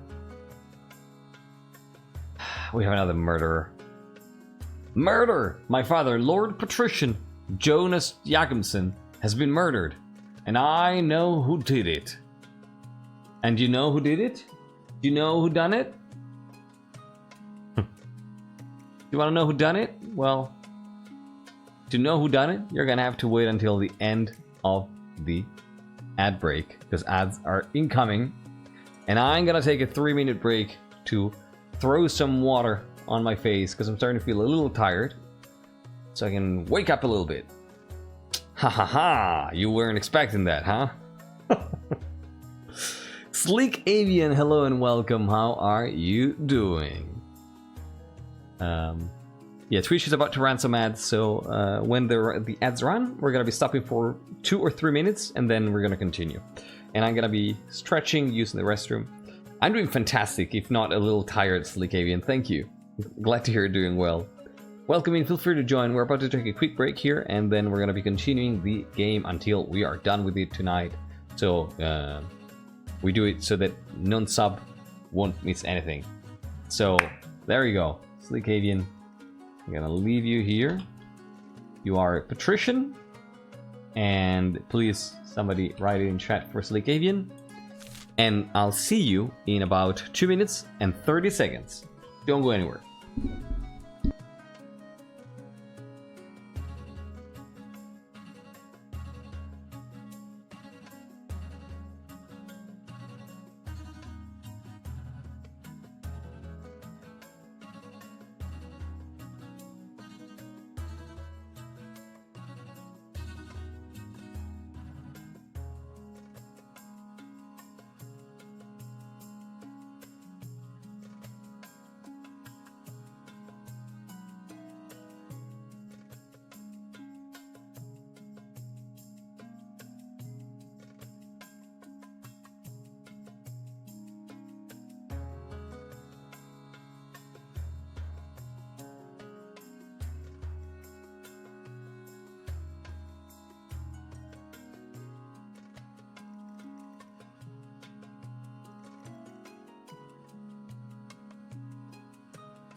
Alright, welcome back everybody. Thank you so much for sticking around. Let us continue here. Sleek Avian, thank you, that's very kind of you. And you're a patrician. Murder! My father, Lord Patrician Jonas Jakobsen, 98, has been murdered. And I know who did it. Who did it? It was Grandy Simple Coffee by the 9th. Don't let him deny it. Of course it was Grandy. I won't deny that I killed the venerable Lord Patrician Jonas Jakobsen, but it was no murder. Jonas Jakobsen agreed to an honorable duel, which I won. Depths below was no duel, it was a cold-blooded killing, What reason would my father possibly have to duel you in the first place? The reason for any duel is between the challenger and the challengee.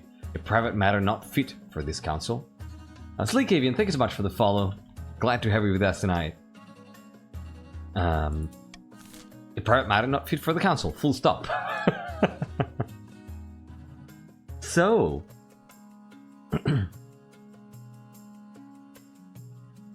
So... Hold a trial?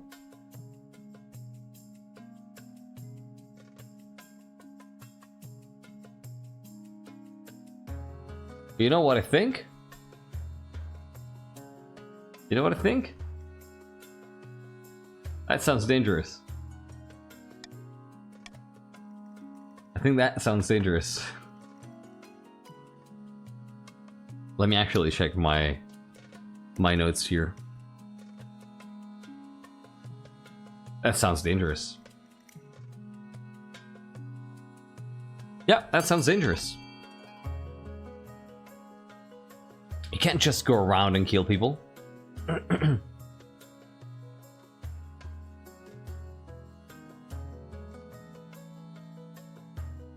Sigh. I mentioned earlier how Agrippa III was estranged. You know, from the south, and didn't quite feel connected to the south, and saw the south as something very far and detached from her own reality and her own values and everything. So I don't think that she understands this dueling thing.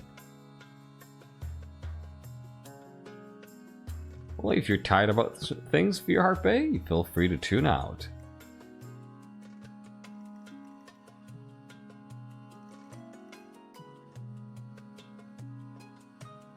These grandees have been rabble-rousing of late and making horrible accusations. They need to be reminded of justice.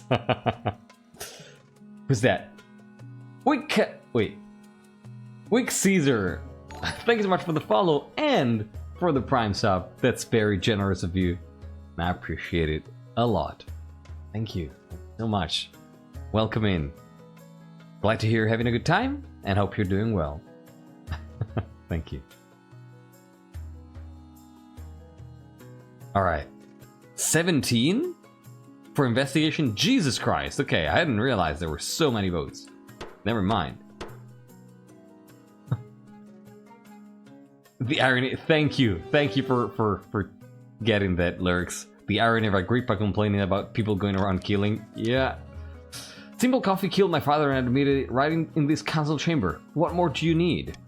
I'll make this as swift as possible, Your Majesty. The sooner we get to the bottom of this, the better.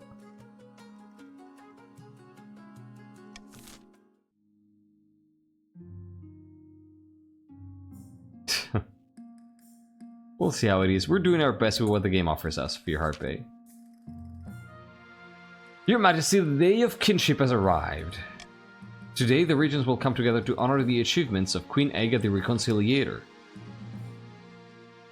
This will be the best festival the capital has ever seen. I doubt that, but... yeah. Absolutely, Your Majesty. Visitors gather in dribs and drabs, waiting for the parade to begin. It's a bit of a wretched turnout. Your float awaits, Your Majesty. Thank you, Marshal Olympia. I appreciate that. Watch your step there. It's a bit rickety. You ascend the steps to your parade float. It's as tall as a small cottage and wider than an elephant. 10 horses wait at the ready to pull it forward.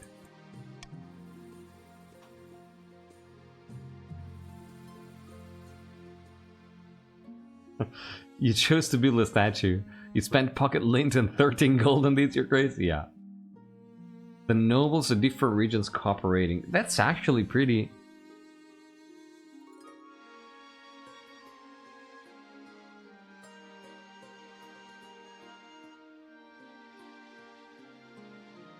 My predecessors. You know, it would actually be the nobles here.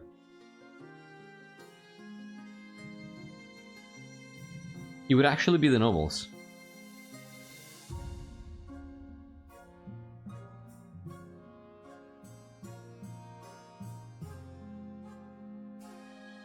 Yeah, it's the nobles, I think. And she probably just picked 3 nobles she likes from the 3 regions. Yeah. Upon the float stand models of nobles, happily shaking hands and proudly surveying buildings they've ordered. You take your place at the front. The horses drive forward and the crowd roars in excitement, clapping and cheering and throwing rose petals. You could get used to these. Yeah, her favorites, right? Exactly. As you make your way around the capital, the other floats follow in your wake. Upon the eastern float sits a model of the Black Spire, the tower originally built by Queen Xenia.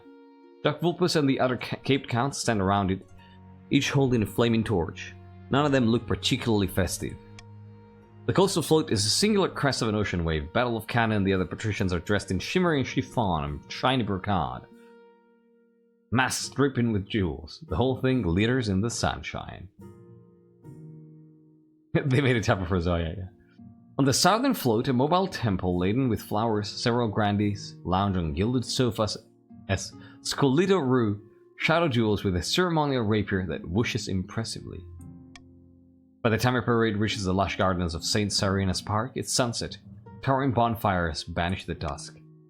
Very jolly, huh, Your Majesty? The Chancellor's been looking forward to this for weeks. Can I get you a drink? Yes, get me many. She brings you back an entire tray of wine bottles. The rest of the night is a little hazy. The next thing you know, morning sunlight is burning through your eyelids as you awake near your parade float. Models of patricians are staring right at you. My god, what happened? Nearby, Rock'n'Rolla picks themselves up from the wreck of the southern float. By the 9th, what a night! I remember getting into a fight. You nearly ran me through with a sword, Your Esteemed Highness. Oh my god, Marid, I'm so sorry. I am so sorry. You didn't like the look of my hat. I wasn't even wearing one. I see things sometimes. Ha, I remember now. That was brilliant. You drag yourself back to the palace where you enjoy a long and luxurious snooze. The patricians are asking you to apologize for your behavior during the Day of Kinship. You caused quite a stir. But Grandee Rock'n'Rolla says you were just throwing yourself into the festivities and you did nothing wrong. Thank you, Rock'n'Rolla. Thank you.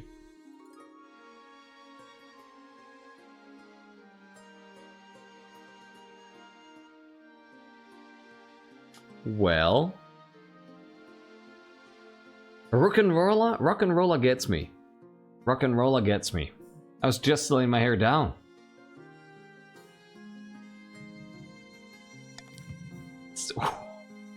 Several other patricians join the grumbling, but you rise above the whole thing and regain your dignity. That's the true meaning of the Day of Kinship. Yeah, Rock'n'Rolla is very fitting.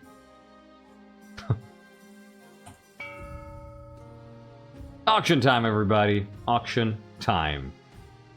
Exclamation mark. Let's start in 3, 2, 1. Boop.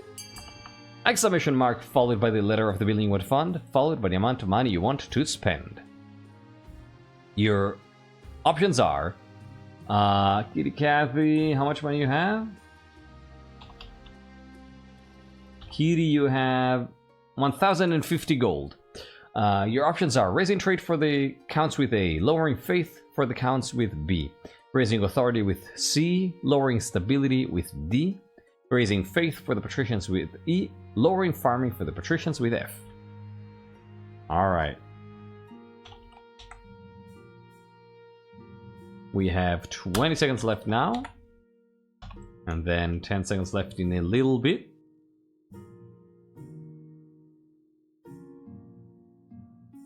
Ten seconds left. Vote. Spend your money. Spend your money, spend your money, spend your money, spend your money. 5 seconds left. You know, Steve would be great or something. Nope. What happened? We have Maito and some other people building a deer park, lowering the farming. Then Talros and others building an observatory, lowering faith. Oh my god. Okay. Good stuff. A city in flames, that's gonna be real bad. A terrible secret? What is a terrible secret? Your Majesty, I bring urgent news. Oh, the counts are deliberately eroding the power of the church in the east. But the counts have been so helpful lately. It must have been a ruse to give you a false sense of security, but what's more alarming is why they're doing this. Daisy looks cute, as always. The counts are planning to hollow your mind and summon a demon to fill the void and take possession. By the time they're finished, you'll be nothing but a shell. The demon will take over body and soul. No way. My thoughts exactly, Your Majesty. We must bring this sacrilege to the Council's attention. Yeah, right? Like, it feels like nothing out of the ordinary. I will not bathe in holy water. I will not bathe in holy water. Oh, this sounds good. This sounds good. Spread the word about the danger of demons. By the cult baby. Hell yeah. Let's do that. Let's do that. I will not bathe in holy water. Yeah, no. Imagine making this queen out of all queens bathe in holy waters. Nope. No, that's not gonna happen. They would also know the dangers of this. That's true, yeah. That's a good point. I mean, it's not that they're good. They're familiar with it, right? But yeah, they would know the danger. For sure.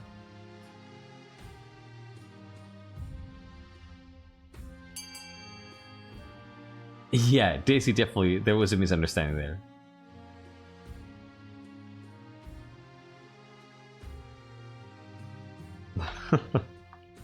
(17 to 13), counting down from 5, 4, 3, 2, 1, and 0. Spread the word about the dangers of demons, like me. All across the kingdom, priests deliver impassioned sermons on the dangers of the seventh god's agents. More and more citizens flock to the church, and peasants place holy symbols in windows to protect their homes from demonic influence. But many nobles grumble about the church meddling in official matters. Is Queen Agrippa III in charge, or the Inquisition?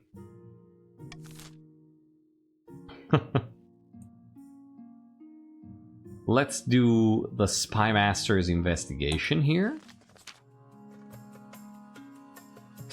Your Majesty, I've returned from my investigation of Lord Patrician Jonas Jacobson's death in the coast. So, is Grandy Simulkoff guilty? I found a heap of burnt parchment at the back of your hearth. Servants say Simulkoff threw them in the fire right after Lord Patrician Jonas Jacobson's death. They were totally illegible, but I made out one detail from the scraps that were left, Simulkoff's crest. It's clear that Grandy Simulkoff wanted to cover up something. It's a motive for murder, without a doubt. Ha! These destroyed documents prove that Simulkoff killed my father in cold blood, to cover up whatever horrid truths they must have contained. A murderer and a conspirator. I'm gonna say it again. Guilty of murder. Guilty of murder.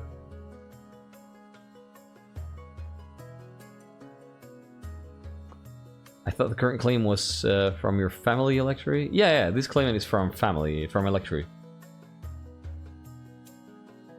I'm a vampire. I'm on the side of the law, then you will vote for an execution, right?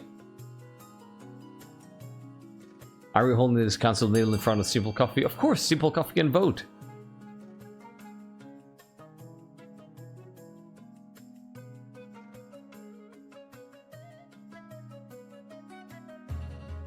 Keaton's Lane is a no-go. 9 to 12, 9 to 13. This is pretty close, actually. 9 to 14, okay. Alright, I gotta be counting down from 5 here. If you have not voted, 10 to 14, this is still close and can be tied. 11 to 15, counting that. 12 to 15, counting down from 5. 4. 3. 12 to 15 again. 2. 1. And 0. There you go. What will be this grandest punishment, Your Majesty?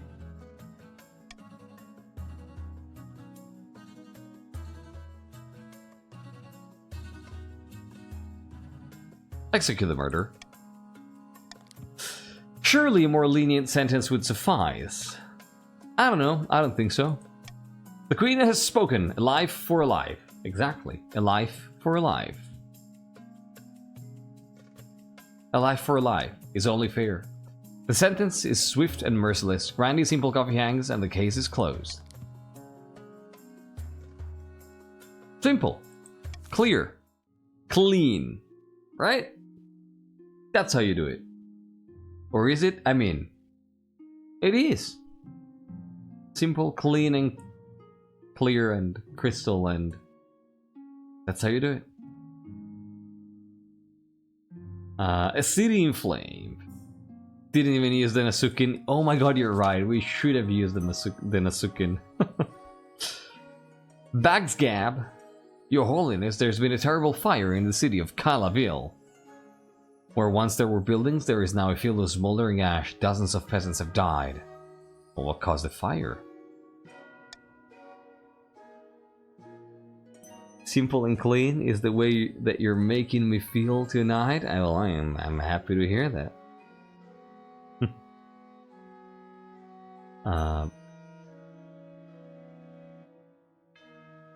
I think you're right for a good time and not long time. I think so. A warehouse was storing lamp oil unsafely and in immense quantities. The owners were in the middle of haggling over prices. One of the merchants lit his pipe. Those absolute idiots.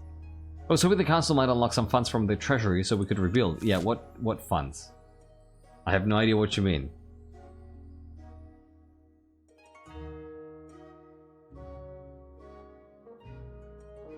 I cannot even veto here. I can't even veto these options. What are these options?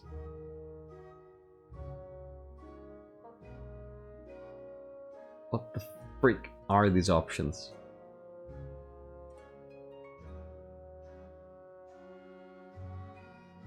Oh, did I forget to mention?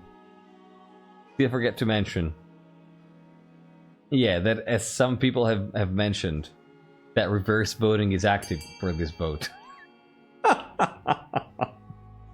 Have I forgot to mention?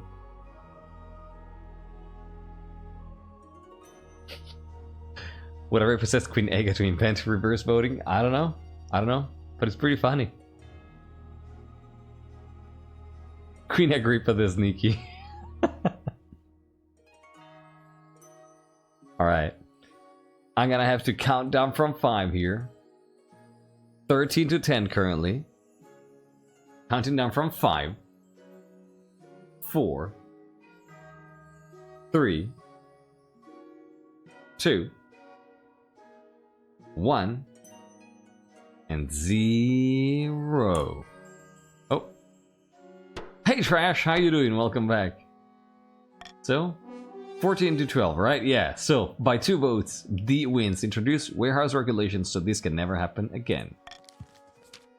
Most of the townsfolk celebrate that justice has been done and future disasters have been averted, though the grandees who bear the cost of rebuilding grumble that money would have been much more helpful.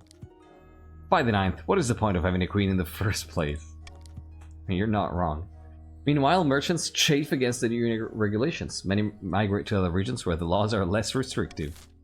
Everybody's migrating to the coast, I feel. Doing alright. Took a break. Yeah, that makes sense. You did well. Good thing. Good choice. Sometimes that stuff helps.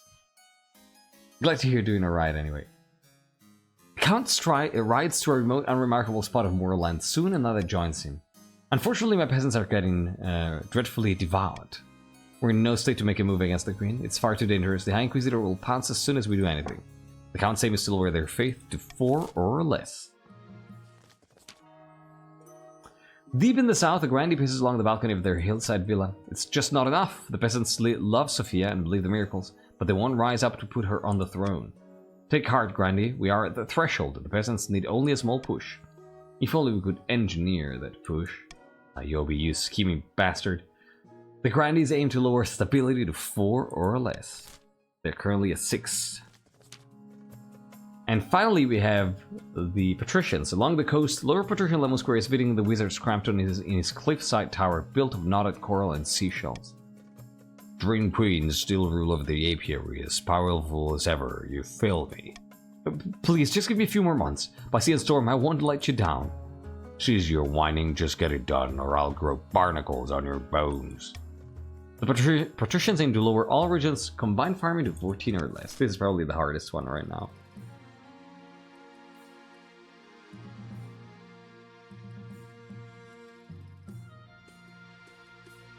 God, I'm so goddamn poor here. I think we're just gonna hold it like this. Yeah.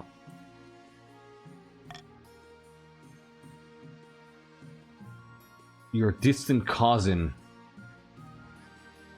Talking about the fact that we are poor. And stargazing.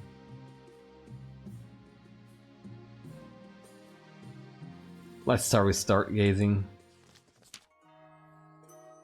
This simply can't go on, Your Majesty. These archboffins think they know everything. Hey, Yuki! But they know nothing of the Nine Gods' wrath.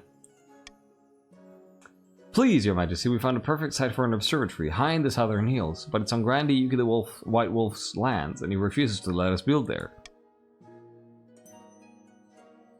Such things are heresy. The stars are just as big and close as the Ninth God intended. Who put you up to this idea, I bet it was one of those patricians like Dragonpit. So, what do we do here?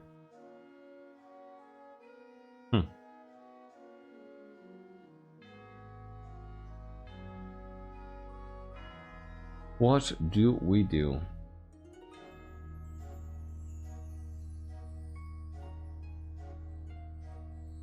I feel like... I don't know. Different site, maybe? Yeah, just find somewhere else, right? Let's see, find a different site. Yeah.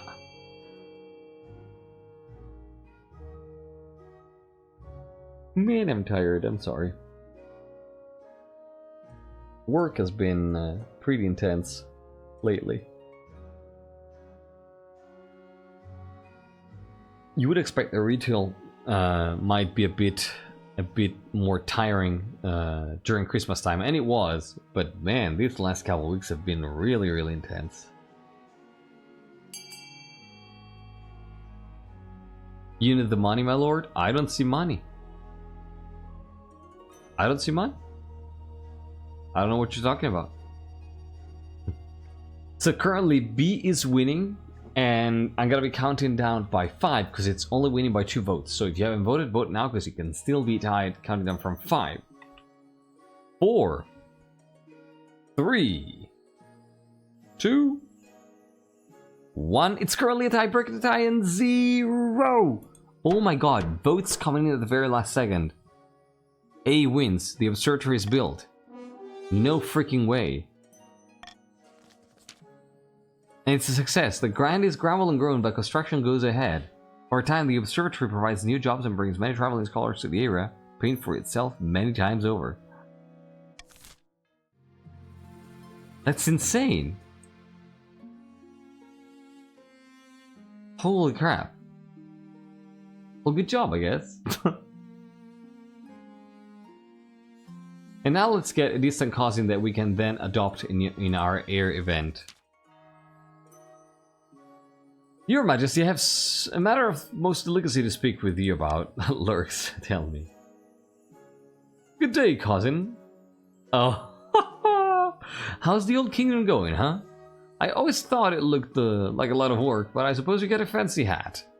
Welcome in, Lord Montague, our cousin. Lord Montague is your ill-defined cousin, about 20th in line to the throne. You haven't seen him in years. Yeah, this is absolutely Morgrim.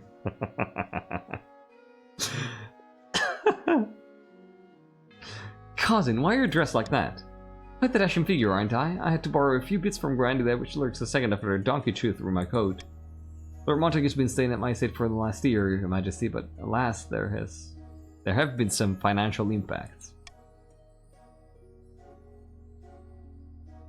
He's been borrowing money from me for months, saying he'll pay me back when his luck turns, but now my coffers are bare. Yes, poor that which lurks a second couldn't even afford a little banquet to see me off. I'm sorry it's come to this, but I must petition the court for funds, Your Highness. Oh, jeez.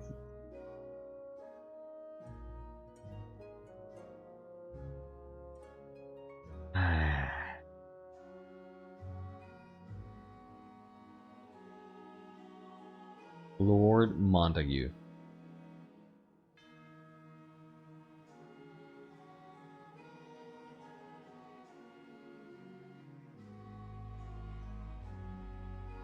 You know what I think? God, this is the time you send me bankrupt. But I don't think this is it. I think it's either B or C. I think it's either B or C. I'm pretty sure.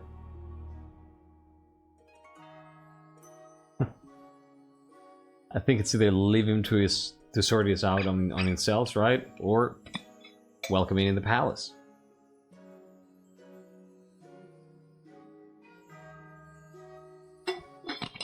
I don't think it makes sense to repay the hospitality. Oh, sorry. There you go. Oh, reverse voting might be on. Yeah, I might have forgotten. I might have inadvertently forgotten.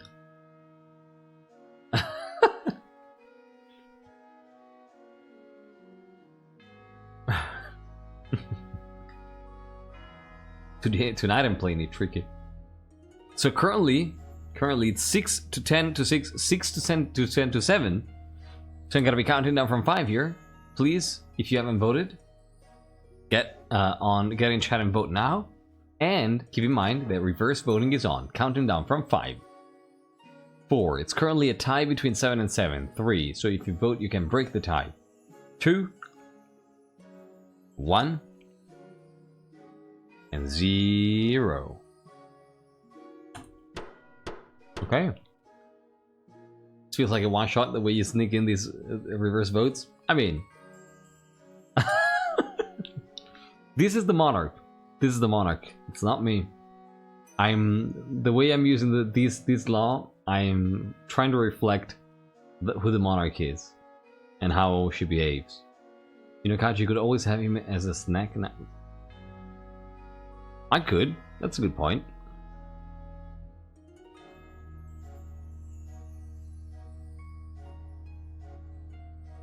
Bankruptcy now or later? Later. Absolutely later. Oh, or Plutus, you are in the game. Don't worry. Always later. Brandy that which lurks quickly sends a wagon of Lord Montague's belongings to the capital. It contains prodigious amounts of clothing, playing cards, fine medium porcelain, and a bassoon. Your cousin will neither explain the bassoon's presence nor play it for anyone, and sets himself up very comfortably in the disused wing of the palace. Great. Great. And I think that now we're all missing about your heir. Of course, your majesty refused to get married. Against my advice. There's one other thing you're missing, however, something even more important than a spouse, an heir. You need someone young whose loyalty is assured. A child of your own would do the trick, even if they're a bastard, or the youngest of your many cousins.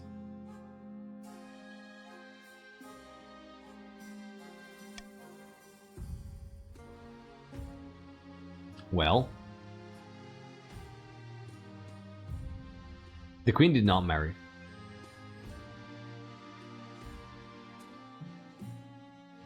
I don't know, Ganef. Oh, it's the youngest cousin, because otherwise we could have called in Montague.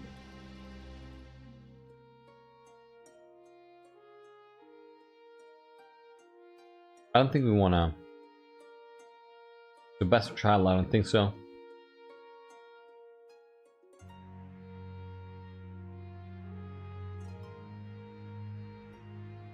I think it would be the youngest cousin. Yeah.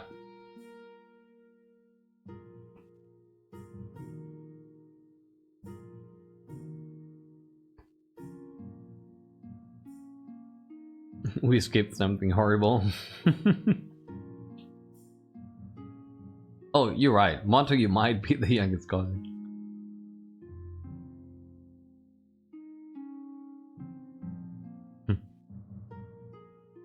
Let's do that. Of course, an entirely sensible idea. I will make the arrangements at once. Okay. Oh, laws of the land.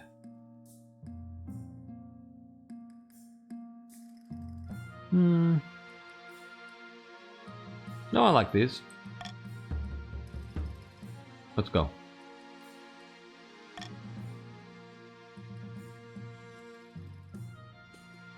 Your ingenious cousin, the philanthropist, and the finest maid. Oh my god, this is gonna be so bad. Let's start with the philanthropist here. Your Majesty, we may have a problem in the east, so I'm not sure how much of a problem yet.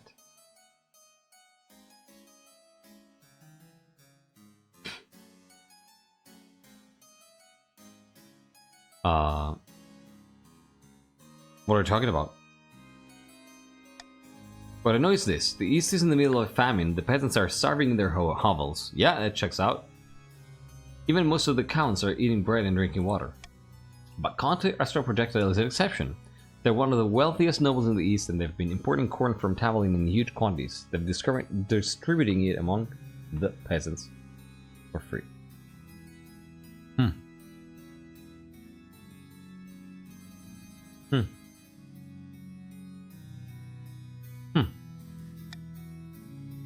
The common folk now love them as a result. All across the East, peasants are comparing Conte Astro Projectile to their queen. The comparison is unflattering to you.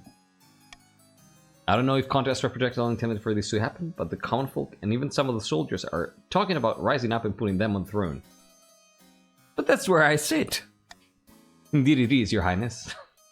Thank you. What do you suggest I do? Order them to stop distributing food. It's harsh, but I'll nip this in the bud. Or you could use your own funds to mount a relief effort that makes theirs look piddly in comparison. Of course, you'll need council approval either way.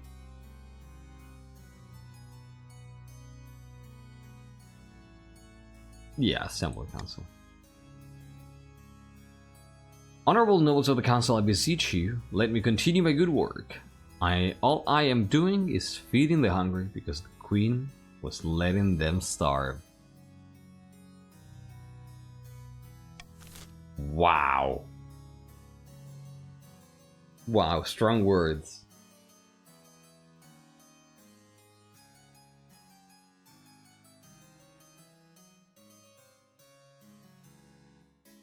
Wait, what were you saying, Amy?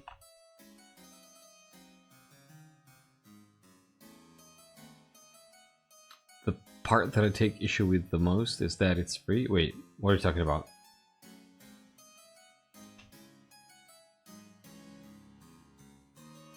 So,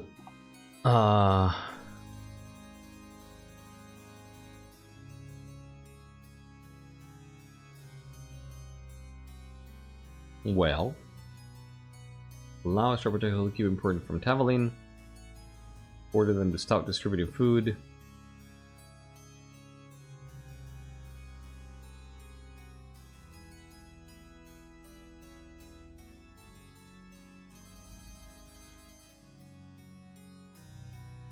Well, that's interesting. I think this is the perfect opportunity to get just a vote here.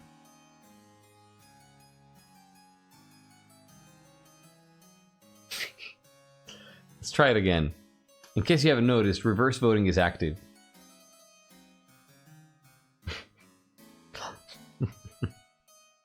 This is so funny.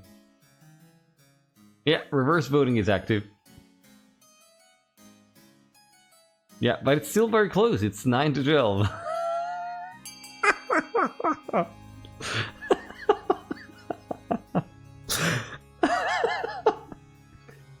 It's 9-14.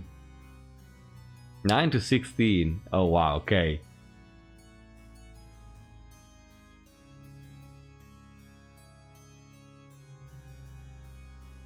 I'm sorry, Katie.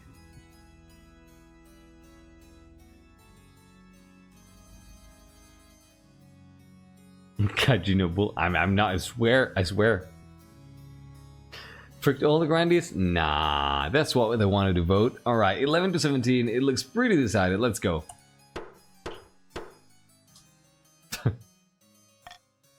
Allow Astral Projectile to keep importing corn from Tavaline.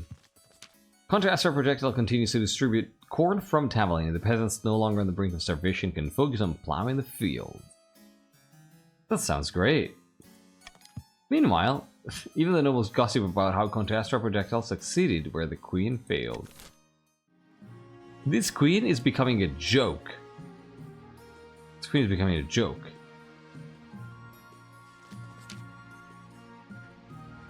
Your Majesty, you'll never guess what happened, what arrived today. Something good, I hope. I've decided to set up an outdoor salon here on palace grounds. That's the sort of thing that's done in the capital, yes? You say so? Philosophers, thinkers, the best and brightest will flock here for civilized discussion and delicious food.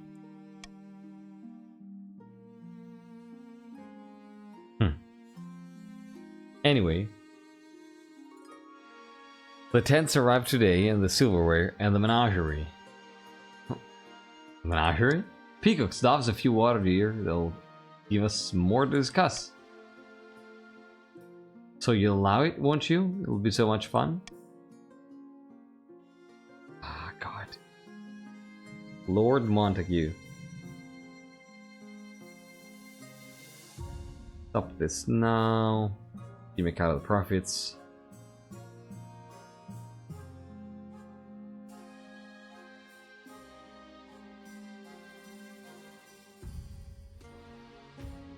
What would Agrippa the Third do here?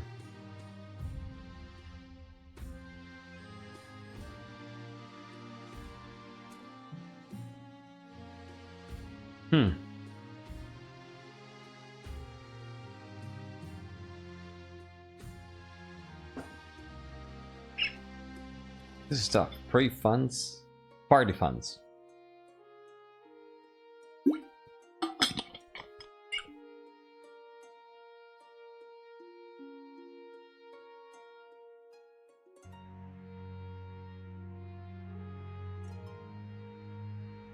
I think it might be A. In the council faction of Screw, the peasants are down to send aid these days.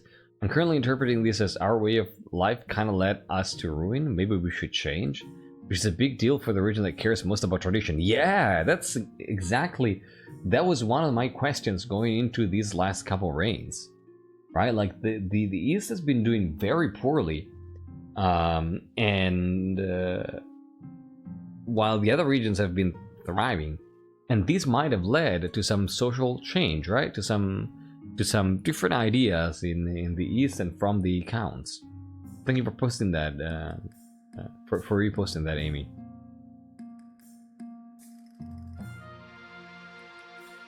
You know, it'll be fun. It'll be fun. Why would I not allow it? Lord Montague claps his hands and trots off to inspect the dove coat. Soon, the salon is set up. From all over the capital, visitors come to sample the refreshments, enter the debates, and spend money. Your cousin sends repayments to that which lurks, responds with a grateful letter of thanks. That was fantastic.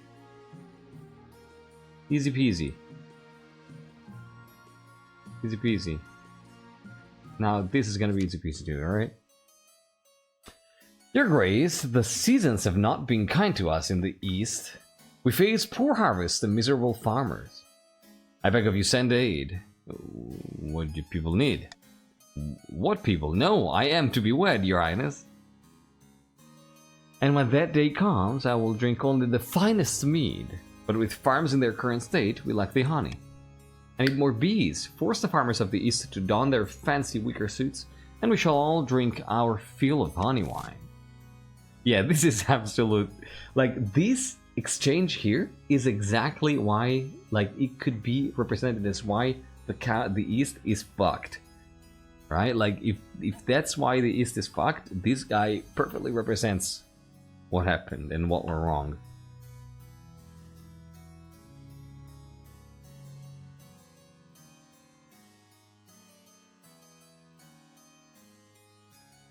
Hmm.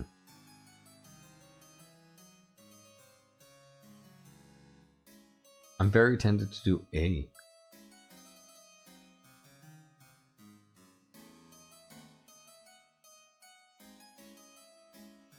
I'm very tempted to do A, but that's money that we don't have.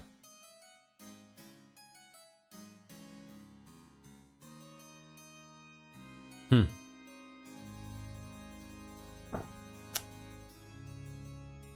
Lack of bees for honey making.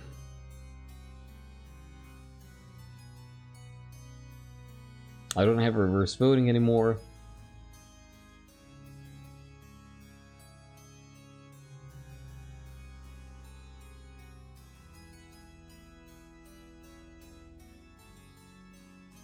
Actually, what are you doing?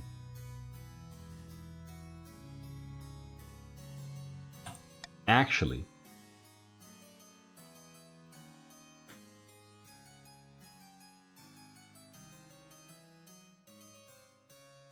know what? Let's do this.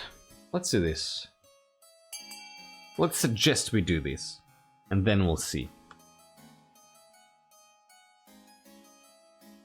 What's up with Thrifty? Why are you people trying to write Thrifty?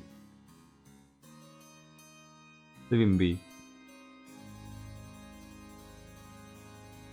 Leave him be? Huh? So sorry. So sorry. Alright. B looks like that's the final answer here. Pass a lot, man. It's peak even in the east. The peasants resent such an overbearing law, complaining that they can't magic up bees from the thin air, but when Count Thrifty Tokens II threatens them with a spell in this dungeon, they change their tune. Desperate farmers abandon their meager fields in search of wild hives to care for. Soon the east is abuzz. Thank you, Your Majesty. My wedding is sure to be a success. Oh, that's great. Okay. Oh shit. They rebelled in the end. That's pretty bad.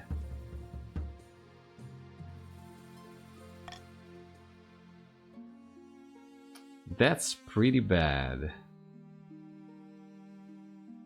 Well. Fuck.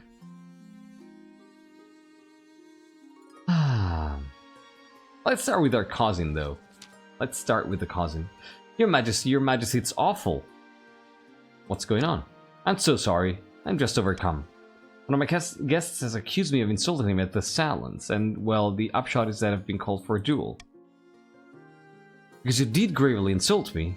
You said my yacht was ugly, despicable. It's a misunderstanding. I wasn't even in a philosophical conversation. I've never held a sword in my life. I'll be killed. That's your problem, not mine.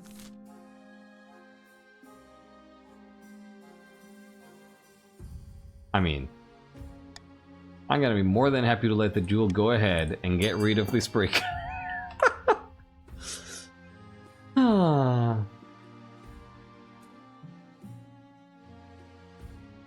Yes.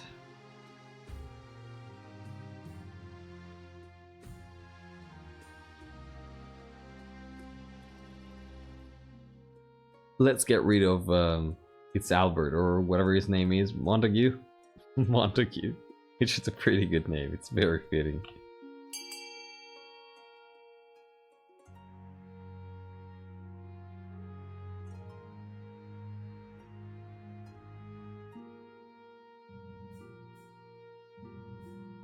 Alright. Patricians cannot vote. So that's it. Let the duel go ahead. The duel takes place beneath one of the tents of the salon. Lord Montague and his opponent take the field, brandishing swords at each other. Oh, this is gonna be fun.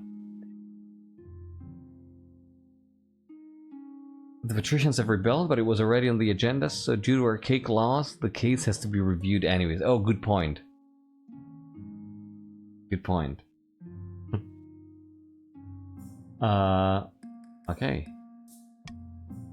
Have at you, you slanderous buffoon. I take it back, I take it all back. Never you will pay for your insolence. Hey, your god is the most hideous thing I've ever seen. There, I said it and I mean it. How is he such a pest? It does not go well. With his first hit, Lord Patrician Montespico runs Lord Montague through. He's rushed to the doctor, but does not survive the night.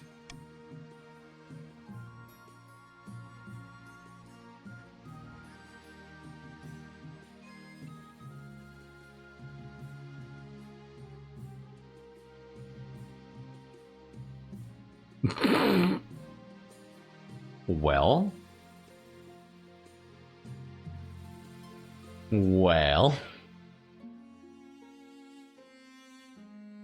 I mean, it's not like I care. Yeah, the temptation is there. I cannot hide that the temptation is there.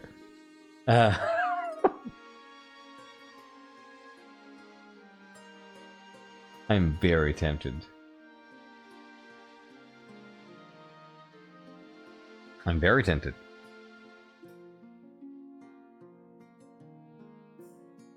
But no, if I have to be in character, this is very tempting. But we're not just completely bloodthirsty, and you know, there is an internal logic to what we're doing.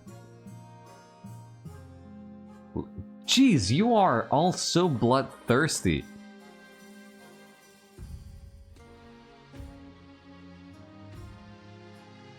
Yeah, exactly. What I need to say is good riddance. Gossip spreads to the capital about what happened. Everyone has an opinion and a different story. Some say you had Lord Montague assassinated. Some say the philosopher was a jilted lover. Others say Lord Montague faked his death. Few rumors place you in a good light. Even in death, your cousin causes trouble. Piece of shit. Piece of shit. So, rebellion it is.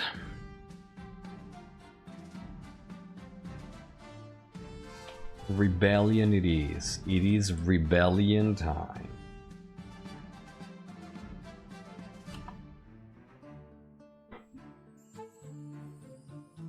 Oh. So I'm thinking something. I'm thinking it might be a good idea to interrupt this now and finish it tomorrow. For two reasons. I'm feeling very tired, and I have to work all day and very early tomorrow. And I'm afraid that I'm not going to be... Since rebellions tend to take kind of a long time to complete, I'm kind of afraid that this might end up going until like 2:30 a.m. for me. And since I have to wake up at 6:30... might not, no, at 7 tomorrow, it might not be great. So, you know, I usually try to avoid doing streams on after working all day, but given the fact that we only have to resolve the rebellion, I would be down to doing second part tomorrow to finish it. Yeah, right? Like, right before the rebellion sounds like a good stopping point. Yeah. It's okay, I'll kill you tomorrow. Yeah, exactly. Episode 11.5.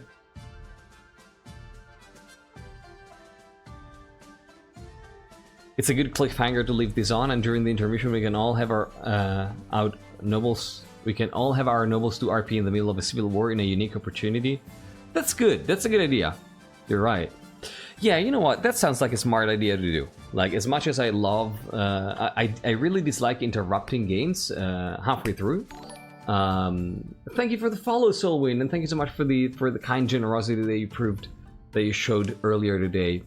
Yeah, as much as I dislike interrupting games halfway through, I think that given the current circumstances and work and stuff and how I'm feeling and the fact that the game might be going on for another hour or so, this might be a good opportunity, a good idea to do. And yeah, let's do that. Let's wrap it up for now and conclude it tomorrow at the same time. Let's do this. All right, so don't go anywhere. For now, thank you so much for playing episode 11. We're gonna be continuing this with episode 11 part 2 tomorrow. So I have a feeling I have an idea how this is gonna go.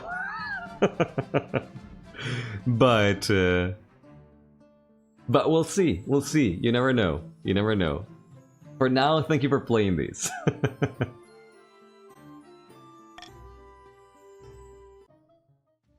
Alright, welcome back to episode 11. This is going to be the last part and conclusion to what we started yesterday. We had to interrupt because of life reasons, but we are right back into the game, ready to start a rebellion. Oh my god, this looks so grim. Before we get into the rebellion, I wanted to quickly talk about... I had 2 quick talking points based on things that have come up in the Discord server between the end of the last stream and today, and right now. So Kane wrote a few things about Agrippa III. I think it was Kane, I'm pretty sure. Noting how Agrippa III seemed to despise the coast, go against the coast, and favor the east, right? And I have to do a couple... Oh god, I'm thinking in Italian. I've been thinking in English all day, and now I can only think in Italian. My brain is so done. Precisazione. Clarification, there you go. A couple clarifications. You like talking? Well, that's all we do around here. Mastodon, welcome in, thank you for joining. Let me know if you need to know which region you're in. So... Yeah, I'm not gonna address that though, Dragon Pit.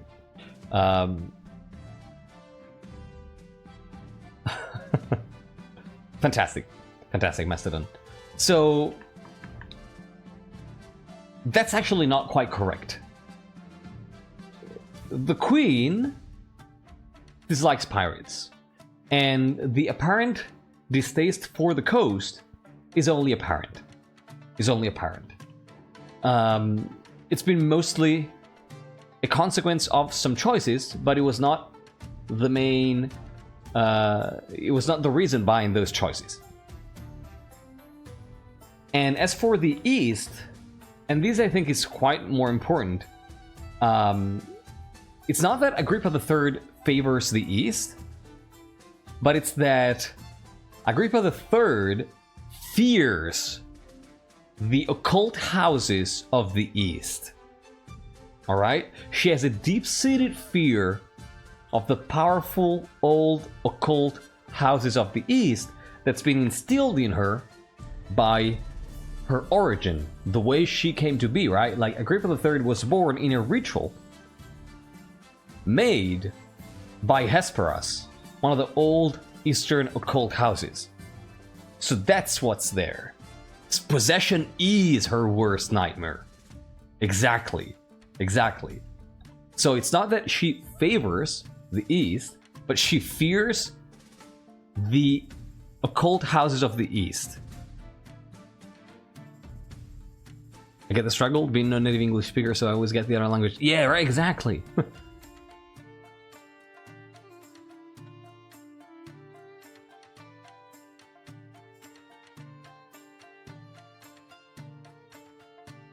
Lots of backstory. Oh, that's what we do in this Dynasty, Mastodon. Like, that's what we do around here. We build lots of backstory for everything, really.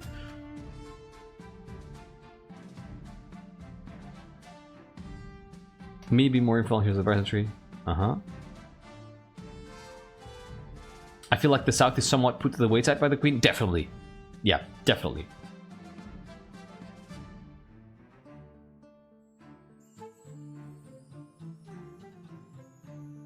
Should have written something bonus for the possession entities? Oh no, it's okay, it's okay.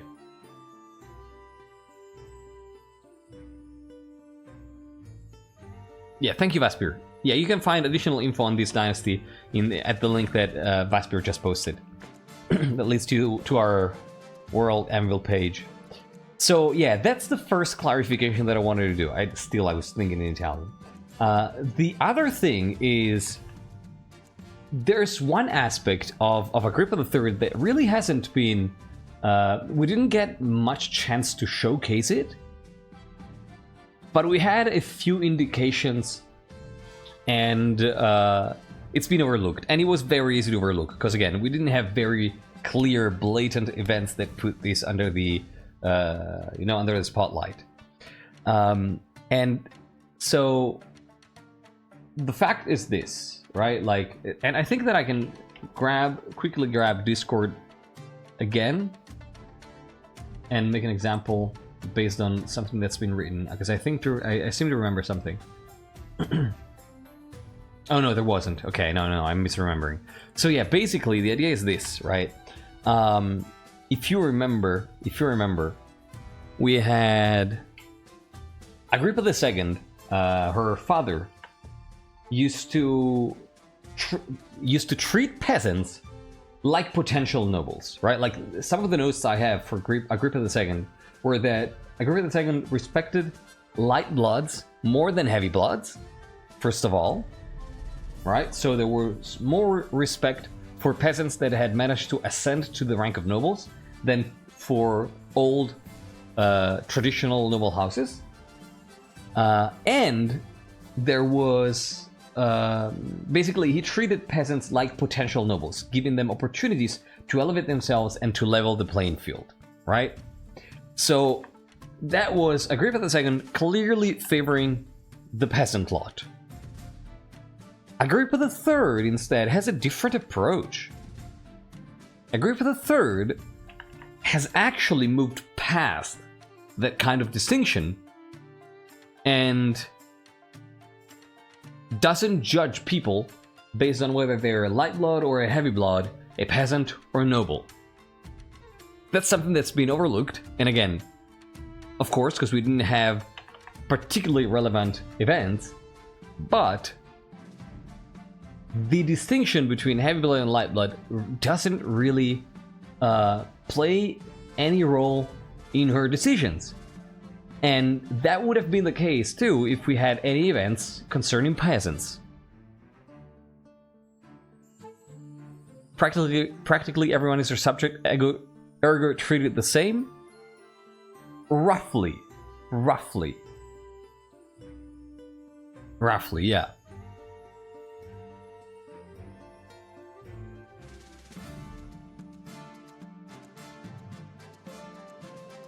Just goes to show that a monarch's internal motivations and how it comes across externally can be very different. Yeah. Agrippa III turns out treats the East differently out of fear rather than favor. Exactly. But those around her, all they see is her treating the East with a different attitude and them with irresponsibility. It's turned out in this reign, the East simply got helped more than the coast. So some conclude Agrippa III is biased toward the East and anti-coast when the reality isn't as simple. Exactly, right? And I really wanted to talk about this because it's very easy to misconstrue something, and while I had very different motivations in mind while I was making the decisions. And I think it's really interesting, right? Like, because it's not as clear-cut and simple as, oh, I like this region, I dislike this region. I try to give more nuance to the monarchs, right? To make their decisions a little bit more complex and yeah, nuance, I guess is the right word.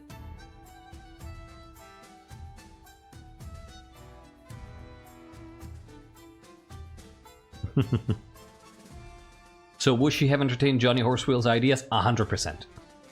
Yes. I was kind of hoping we would get that event. She would 100% voted for that enthusiastically.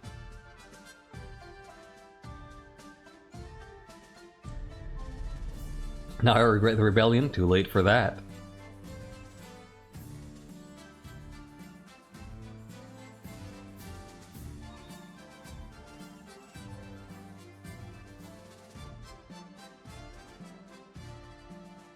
Alright. Nuance is just hard to come by, but that's why I value it so highly. I agree. And right, the game allows for some nuance, but of course, in a system in which events are predetermined, it's really hard to express nuance outside of those boundaries, right? Like, what we're doing here is creating dynasties that can have a lot of nuance in their narratives, but that might be even beyond the scope of the game, right? So sometimes it's hard to express the nuance that we're building on top of the structure of the game through the mechanics of the game, right? Yeah, highlighting a message is not gonna make me go faster if you're Heart Bay, even though I appreciate the enthusiasm.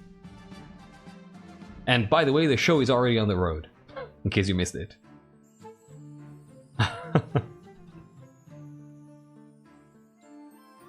So yeah, I would say that we're doing our best with how we're depicting things, and I love the fact that we can have a few moments to discuss this, you know, and have an open confrontation on an open conversation on the narrative levels that go beyond what the game allows.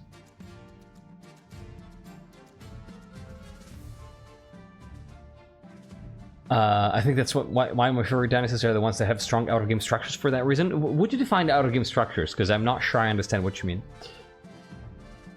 Alright, so I would say, while we continue this conversation, let us start the rebellion. There's going to be 3 minutes of ads running in a moment here. But while I usually take a break, I don't feel like taking a break now because we just started. So let us I'm just going to take my sweet time doing the first rebellion event before we move on to opening a strike, right? So when the ads come, just know that we're going to be doing rebellion, the first event that has nothing, no events in particular, and then we're going to be chatting until the ads are over. So you're not going to miss anything. So let's start the rebellion first. At long last, the patricians have reached their boiling point. Oh my god, honest Swede. You are confronted in your throne room by Lord Patrician Honest Swede, his smile gleaming in the light of the braziers. Oh, you didn't rebel? Oh my god. Oh my god. The patricians of the coast will bring you down, pretender to the throne. We will rise up and fight for Julian, the true king. This is a formal declaration of war. The next time we see each other will be on the battlefield.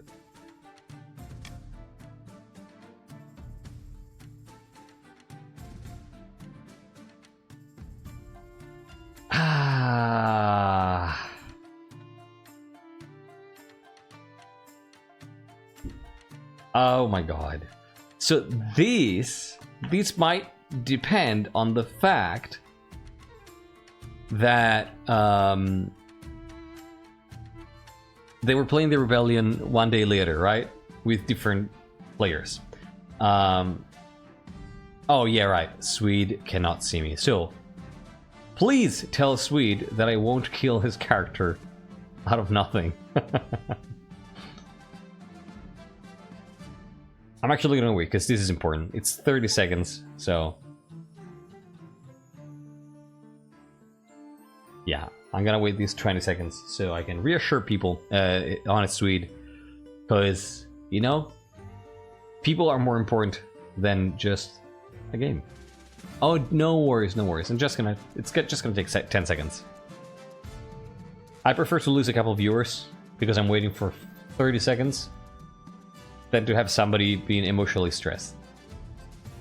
Alright, we should be back. Can you confirm, Swede? Can you confirm that you can hear what I'm saying?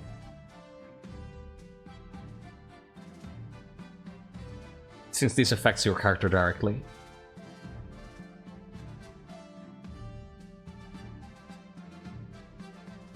I think so. So, thank you, Shiny.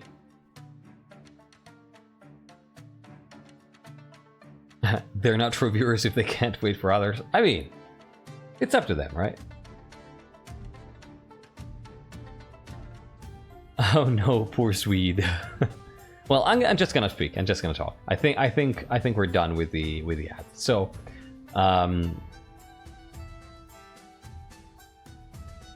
yeah, exactly. Like, you might be doing stuff. So, just wanted to say, this might depend on the fact that, oh, he doesn't have volume. Okay, then please, someone write in chat, like Morgrim or Shiny. Would you be so kind as to write, summarizing what I'm saying? The main points are, probably depends on the fact that we're playing with new players, right? With a different set of players than yesterday. And two, I wouldn't want you to. I wouldn't want for the character to die if you didn't want to rebel. I would assume that this wouldn't have happened yesterday, right? So we can just say that it's somebody from Honest Sweet's family that does this, for instance, right? Some other character. So we're not just gonna kill Emanuele per la mare. Alright? Yeah, it's like a lesser noble, exactly, right? The envoy is completely random. Oh, that's good to know, Morgan. But yeah, same thing, same thing. So, oh, awesome. Welcome back, Swede. So, yeah, I was just saying that I'm going to kill Emanuele. I'm just kidding. I'm just kidding. I'm just saying that I'm not sure if I'm gonna kill this character, but even if I do, it's not. You can consider this not being Emanuele. Like, you don't have. You can pick somebody else from your family. It was funny because I had been repeating that I'm not gonna kill your character for a while, so you know.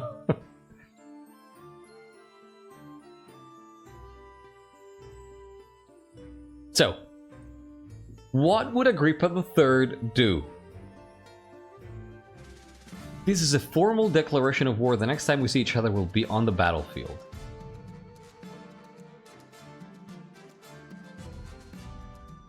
Huh.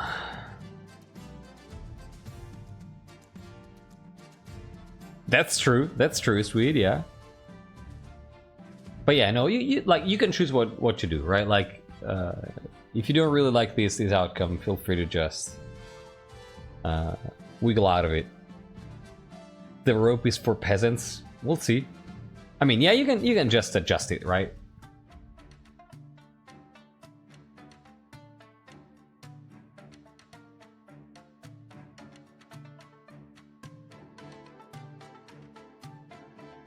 So, what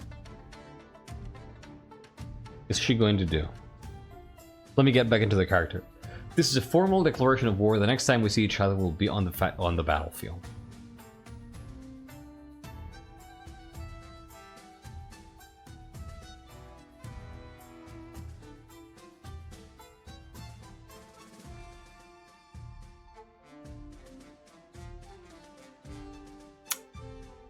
Oh, this is a tough one.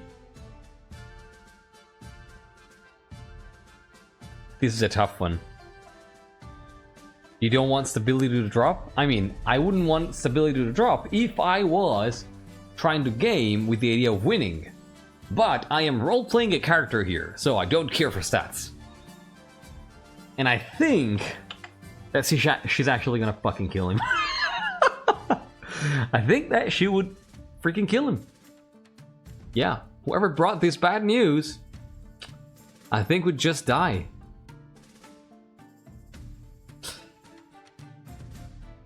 Exactly! Electri, you described it perfectly. Demonic vampire fish queen who sees these as a party stop.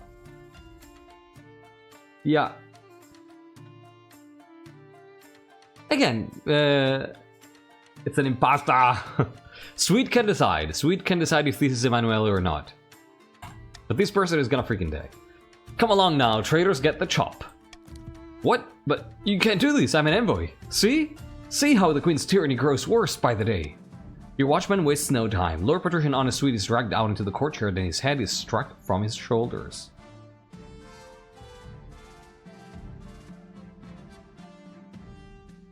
If this is Emanuele, I'm actually gonna feel sad myself, because I'm like, this is stuff, like, I feel sad when I read characters lore, and then that character dies, right? And Emanuele's lore was super insightful. It feels like I know that person. I didn't expect them to so boldly, Your Majesty. Oh no. Oh no. Oh no. Oh no. The Counselor. No. No, wait, this is the Marshal, right? Well, let's continue. Let's see what happens. What are our chances against the rebels? Let me put it this way, Your Majesty. Everyone in the palace who understands the situation has wet themselves. How did things get this bad? The leader of the rebellion is Lady Patrician Bonkel. As reason for the uprising, she's citing your past transgressions, mainly the council's inaction over the haunted monument in the coast. Really? That's it? That's it? That is it? Oh, Olympia is hiding. Olympia is super scared. Urge to murder rising? Wait, is it too late to apologize? It is. Now's the time for swords, not words. What do you do to the monument? Nothing! That's the problem. So this is it? Civil war? That's right, Your Majesty. The kingdom is divided. There will be a lot of death and suffering before all this is over. I can't wait. I'll go dig out the trebuchets. Fantastic. Apparently they did. Alright. Do you smell that, my friend? Bonkel, Tanahari, and Marley. Sorry, I think I stepped in some...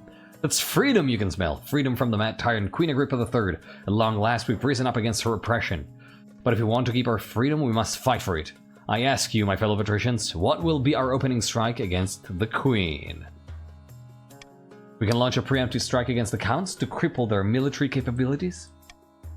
If we suspect the Grandees may join our cause, we can call them to war. They'll be more likely to join us if the Queen's authority is low.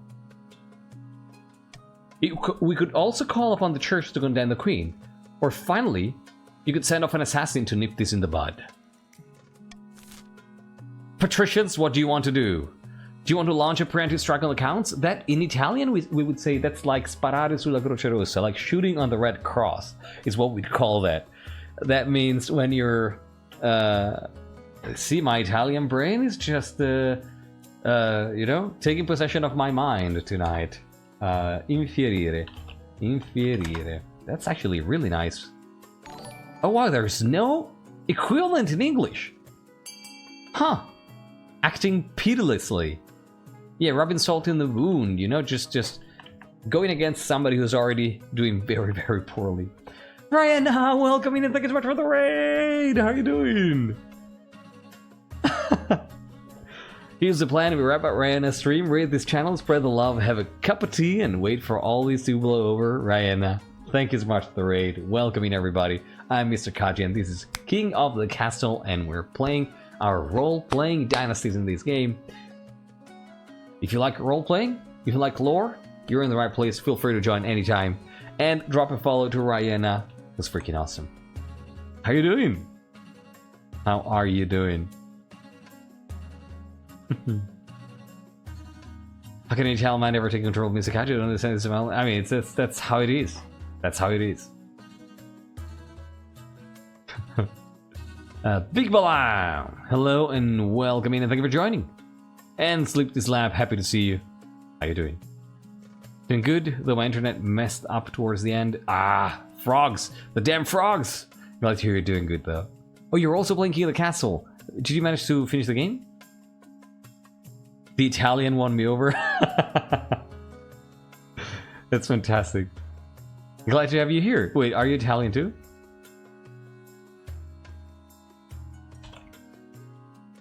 Alright, so what happened? What, you want to kill the Counts? You monsters! Alright, I'm gonna count down from 5 here. Just to make sure. We have 3, 6, 9, 12. 1 patrician has not voted. I'm gonna count down from 5. 4, 3, 2, 1, and 0. There you go. Won the game. Congrats! My first since I started YouTubing. Oh my god, that's freaking awesome. Hell yeah. I think I know how this is gonna end.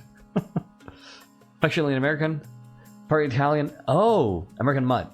I'm part Italian on one side of my family, which comes back about 5 generations from Ellis Island. Oh, hell yeah. Hell yeah. That's awesome.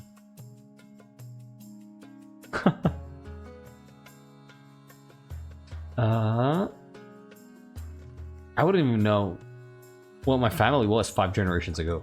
I have a rough idea, but I'm not sure. Soft spot for the Italians. Much appreciated, buddy. Much appreciated.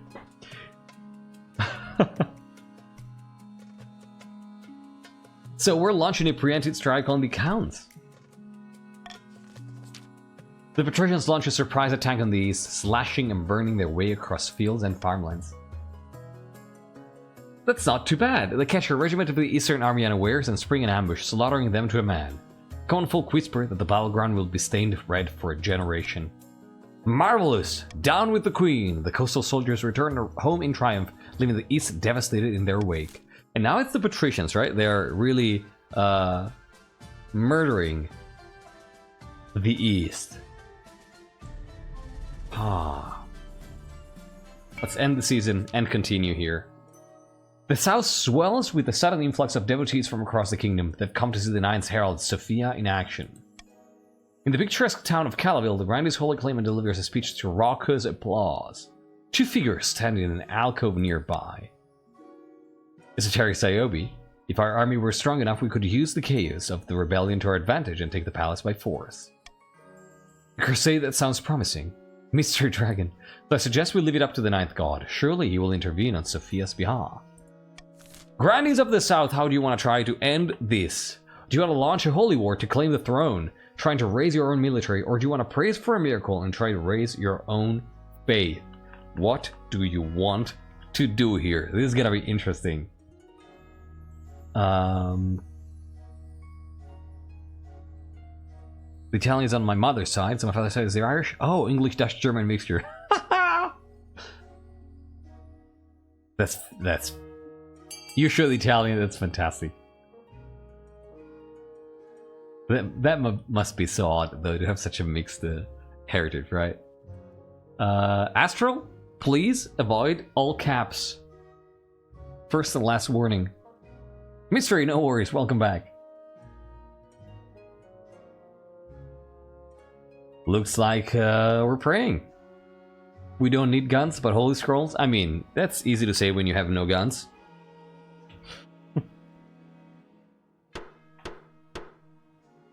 Alright, have a good walk, Pure Bay. Pray for a miracle it is. Let us join in prayer, fellow Grandees. The end of Queen Agrippa III's illegitimate, godless rule is upon us. Our claimant Sophia is poised to take the throne and usher in a new golden age. We need only wait for a miracle. For the final stage of their scheme, the Grandees must raise their faith to at least 8. That might be doable. And look at that, we have an auction right away. Well, that's interesting, isn't it? So... Yeah, exactly, right? Like, only in the USA you can find that kind of stuff. No fucking way. No fucking way. That's an awesome story. Holy shit.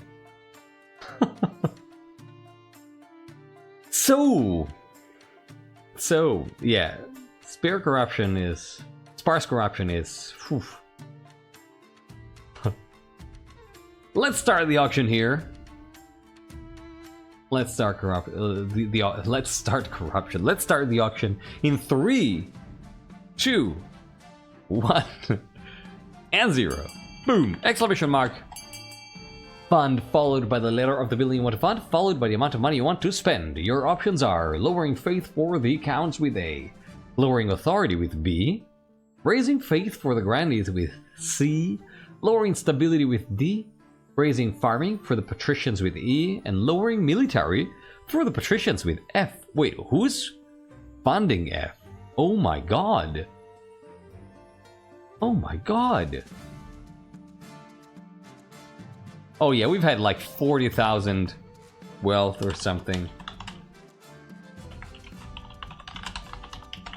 There's 20 seconds left now. So spend your money, spend your money, spend your money, spend your money. Spend your money, spend your money, spend your money, spend your money. Spend your money. Spend your money. There's 10 seconds left now. 10 seconds left now. 5 seconds left now. Spend your money. Last goal. Last goal. Last goal.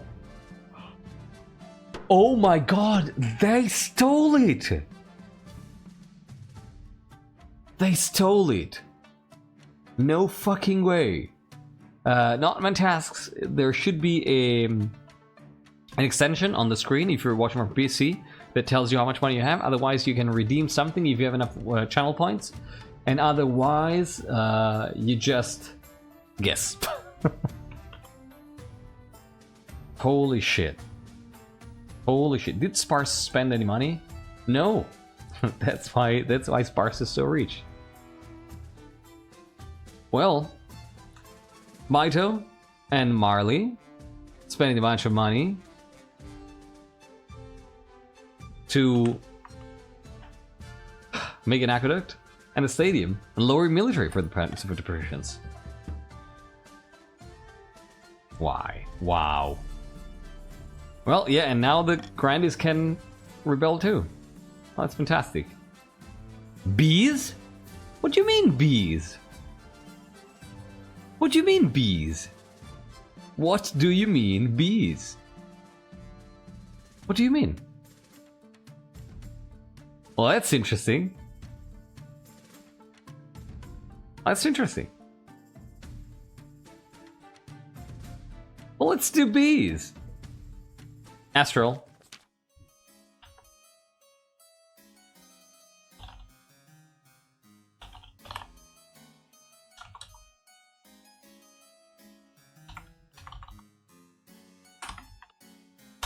There you go. See you in 60 seconds. I said first and last warning. The East has taken to beekeeping like bees to a flower. Yeah, Astral is gonna have a whole minute to breathe. The East has taken to beekeeping like bees to a flower. Oh my god, look at that! This is the East Renaissance! The East has taken to beekeeping like bees to a flower. Crops are bountiful and fields are blooming. There have been festivals with much dancing and merriment. They've just been attacked and decimated? And they're just dancing and being happy. Yeah, Kingdom is collapsing into civil war. Meanwhile, in the East, happy little Eastern farmers wholesomely tend to their bees.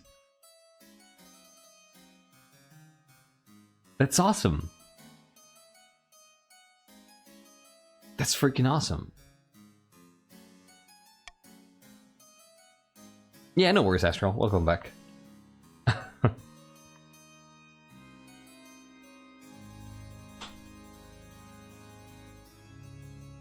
So, we have a dog. We have a dog. We have...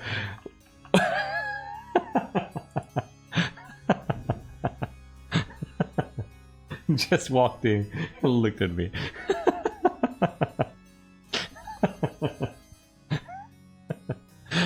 Bees? Where are the bees? I'm one of them. Yeah, in case you're wondering, if you're new around here, the dog's name is Molotov. They're not just... Yeah, they're not just throwing random words around. So let's do this freaking event.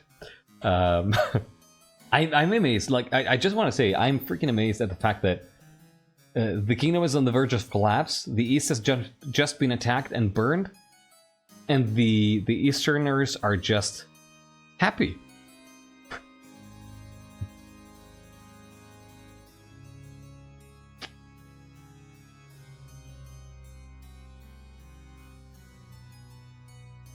The East has taken to beekeeping like bees to a flower. Crops are bountiful and fields are blooming. There have been festivals with much dancing and merriment. Well, fantastic. No, the church is worried. The farm folk are besieged by nightmares, all involving bees. It has made them superstitious, and they are losing faith in thee. Your Grace, wait! The East's farms have improved beyond measure and there is widespread happiness like never before, but for some reason the church wishes to burn our hives. Wait, what? What? It must be done! Our churches lie empty on holy days, for the peasants of the East now worship only the harvest. They pray to their hives instead of the 9th. Your Grace, please, the peasants have full bellies and joyful smiles. That is what the church would burn, Your Majesty. I mean, how do I... Liar, my priests report that your peasants complain of night horrors and insomnia. Something evil is happening in the East. Oh my god. Wait, that actually means that the East is going to meet their freaking scheme. Oh my god. This event is so good. The Archbishop. It's actually so good. Fund more bees? I don't think we have... I don't think we have enough money for that. I don't want to fund bees.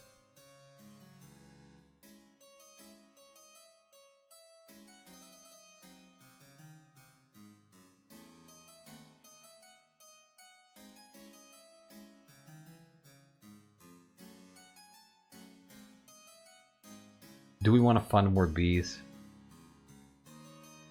Do we want to fund more bees?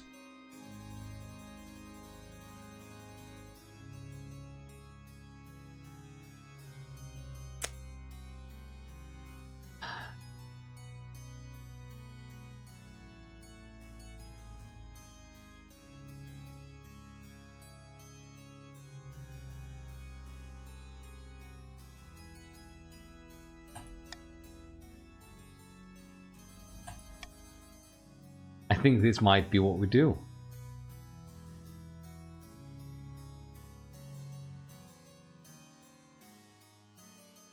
Do we? No, actually no. Actually no. Actually no. Because this might have something of the occult.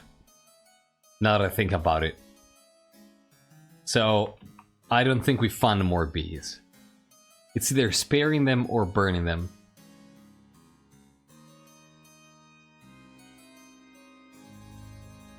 Yeah, no.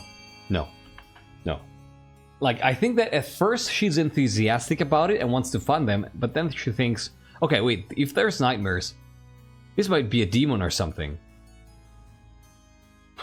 Maybe we don't want to play into that.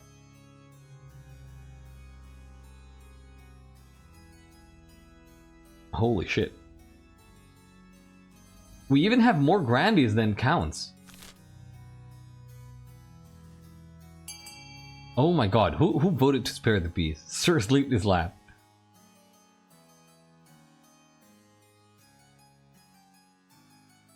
Alright, 12 to 9, I'm gonna count down from 5 here. There are a bunch of grandees who have not voted, so if you want to vote, do it now. Counting down from 5, 4, 3, 2,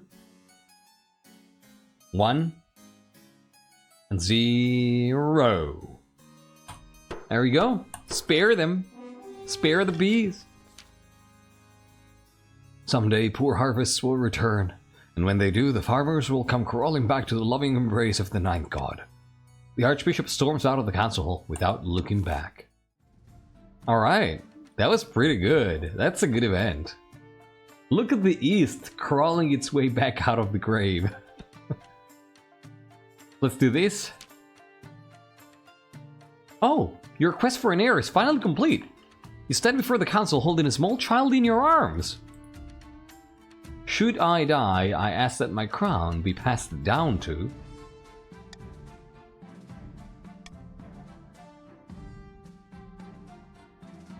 I would say, my cousin and adopted son.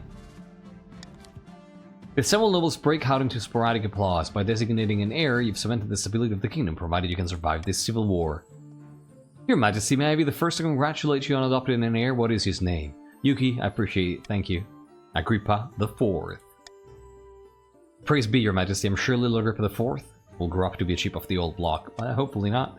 Congrats on finding an heir. Alright. I mean, you can also rebel during events. You don't have to do it after events. Praise be. Alright. A great battle. Let's continue with the rebellion here. Vast armies darken the landscape like the shadows of clouds. Flags are flying, drums are pounding in rhythm with the marching of boots. The kingdom is gripped with civil war. At least that's what you imagine. Most of your time is spent in the safety of your palace, poring over a giant map with your marshal. Your Majesty, the army of the coast is advancing on the capital, led by the treacherous cur, Lady Patricia Bonkel. I've received word from the commander of our loyalist forces in the south. If they march now, they'll intercept the patricians in a matter of days. Alternatively, they could join forces with the army of the east. It's risky, but together they have a higher chance of defeating the accursed patricians. What are your orders, Your Majesty?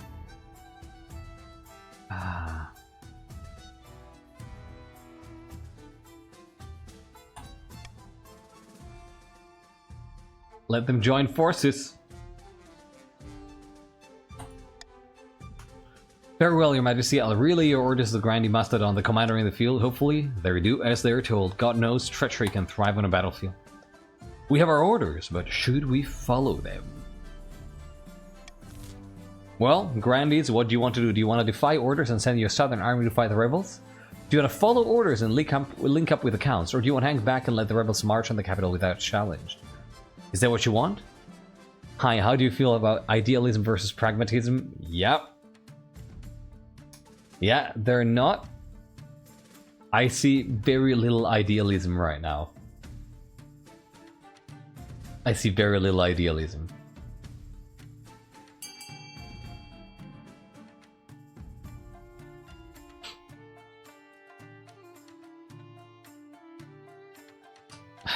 And it's very interesting, right? Because the Grandies were framed to be a very idealistic faction. Alright, looks like it's gonna be hanging back. Let's move on. We have our orders, but should we follow them? Finally, she burst into your throne. Wait, what? No, okay, that bugged out. Those damn cowards, cravens, treacherous, yellow-bellied, lily-livered, chicken-hearted bastards. Yeah, do you want to fight for your beliefs or join the guys you've been mutually screwing with all reign long so you don't get killed by them? Exactly. We have our answer, right? What in South are you talking about? Instead of engaging the enemy or linking up with the accounts, the Grandies told their army to just hang back, do nothing. They sat pretty in their camp and scratched their arses while the entire coastal army walked on by. But why? A healthy mix of cowardice, self-interest, and lack of confidence in your abilities, I assume. They are hedging their bets and waiting to see who comes out on top. Bastards! You have no choice but to rely on the counts. It'll all come down to the next battle, Your Majesty. The fate of the kingdom hangs in the balance.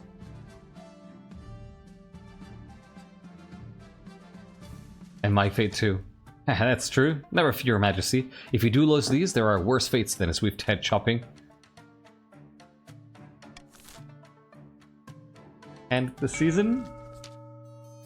Oh, we have a vote here. A count rides to a remote, unremarkable spot of moorland. Soon another joins him.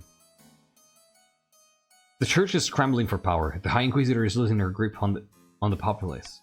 How exquisite. Then we can make our moves unseen. We must invite a demon to possess the queen. The ancient books describe two demons, each attracted to different aspects of a human mind. Counts of these, how do you want to try to end this? Do you want to summon Rakamasa, the mad tyrant, the cockroach queen, trying to raise authority? Or do you want to summon Murmuriak, Duke of Greed, the face of all coins, trying to raise the treasury? What do you want to do? Well...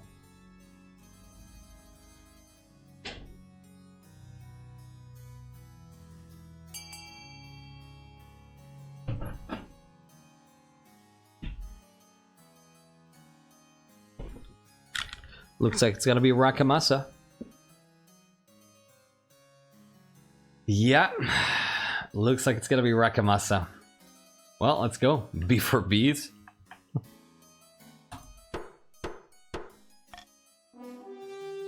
Rakamasa it is. The Cockroach Queen was once a favorite servant of the Ninth God, but when she betrayed him, he banished her to the deepest caves, where she became a twisted agent of the Seventh. She desires to rise to power once more.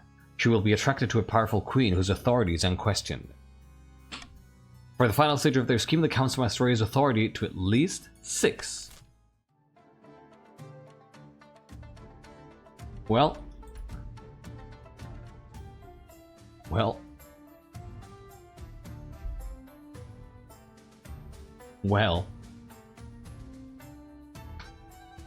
This is gonna be it.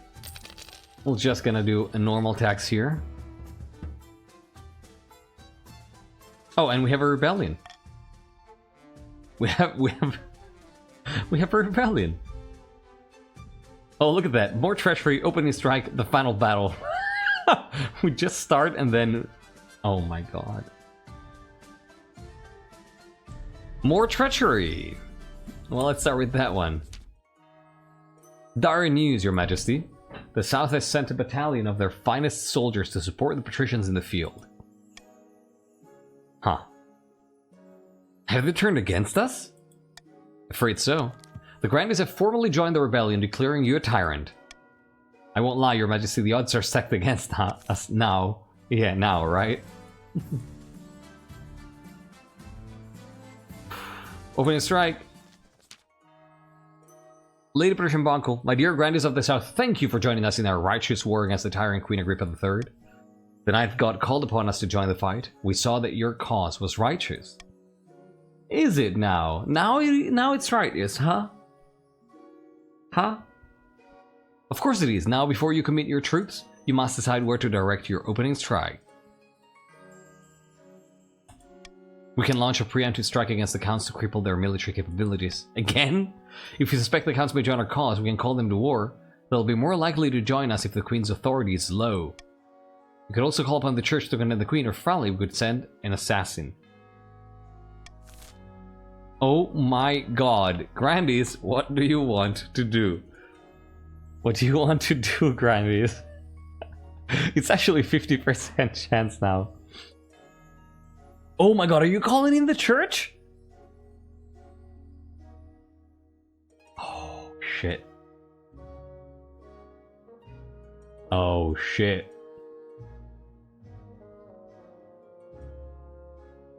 Oh my god. By the way, Swede, are you here? Looks like it's gonna be the Church.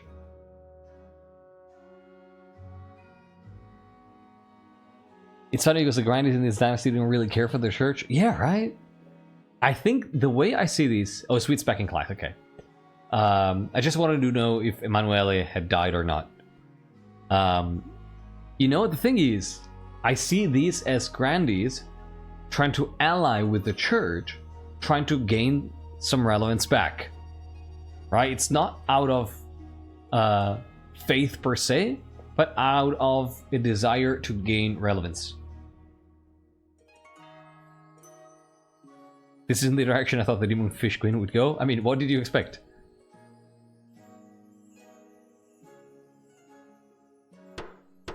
They're freaking out at the demon rumors? What do you mean? Petition for the support of the Church, 60%.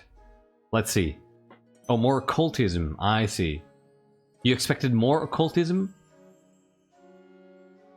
I mean, she's a normal person, if not for being a half fish, part demon fish, half baby queen.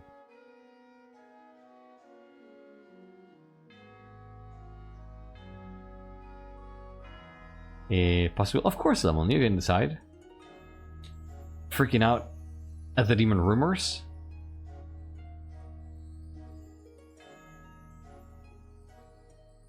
Oh, you mean the Grandees? It's a success. Thank you for meeting with me, Your Holiness. We know from the delay event that the council was warned that the queen could be possessed by a demon. Oh, okay. Okay.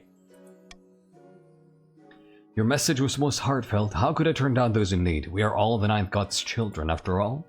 Oh, I couldn't agree more. And on that subject, the church has been suffering lately, hasn't it? The queen hasn't been giving you the support you deserve. Alas, it is true. The queen has strayed far from the light of the Ninth.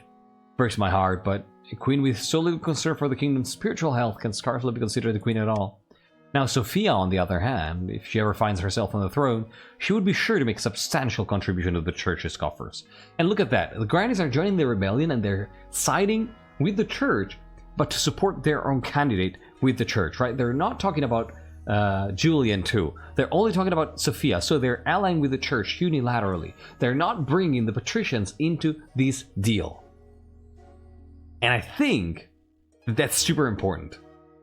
Right? Because that makes, again, the church being a separate pillar of power. And the Grandies not really being buddies with the patricians, but trying to have a double alliance here with the patricians on the one hand and on the with the church on the other. Oh, that might be Morgrim, you're right. Also, that reminds people of Mirabella, right? Like, Morgrim is saying some Grandies could believe that the queen's erratic behavior is down to foul influence, right? We had a queen who was thought to be mad, right? And that was then possessed. But I don't think that that came up, right? Like, I don't think that that was revealed. But some people might have known, or some people might suspect that's what happened.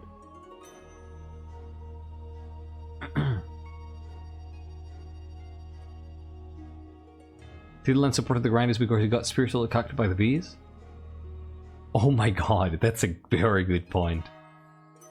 Yeah, this rebellion, right? This rebellion is surprisingly dense in lore implications. Yeah, I thought this might be a very quick, short, and simple, uncomplicated stream, and instead I'm very glad that I decided to delay the rebellion to the following day, to today, because there's so much to talk about.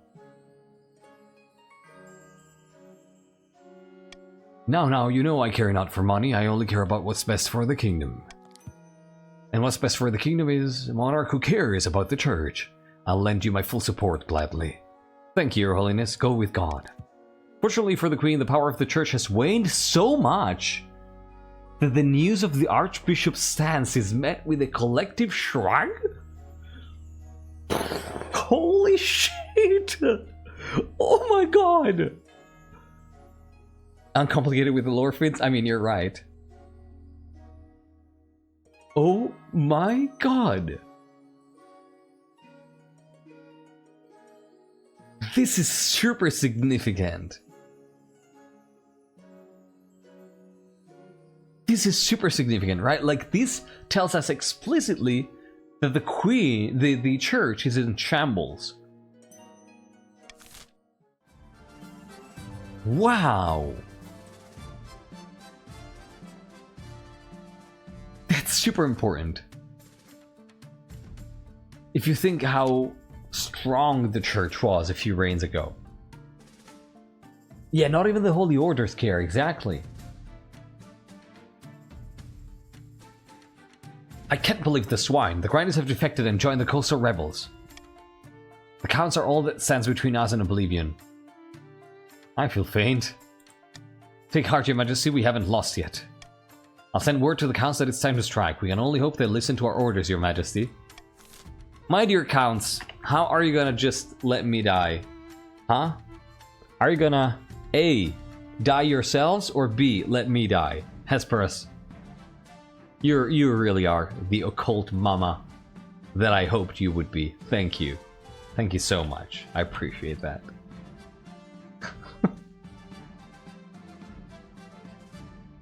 The B cult is stronger than the church? It probably is.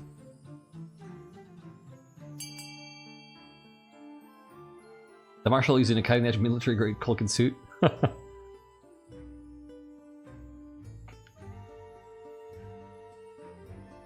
Just come back to the east already? I'm gonna have to steal your body back from the dang guillotine and Frankenstein you. And Astral also wants to fight, but I don't think it's gonna be enough. I'm gonna count down from 5, 4, 3, 2, 1, and 0. And Amy also voted to fight. Wow. I'll send word to the council that it's time to strike. We can only hope they listen to our orders, Your Majesty. Now everybody disappeared, okay?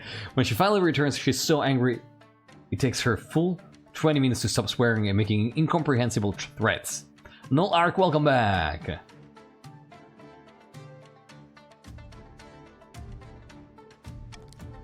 After that, I'll set fires, and after that, I'll set fire to the ashes.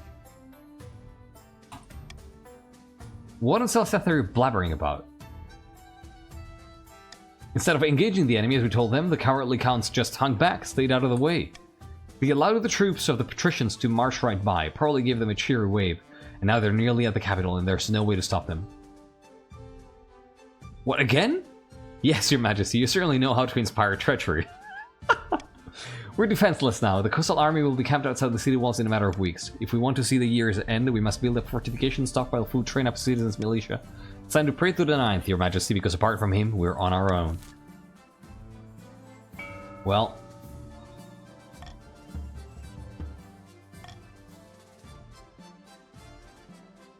Triumph of the Rebellion.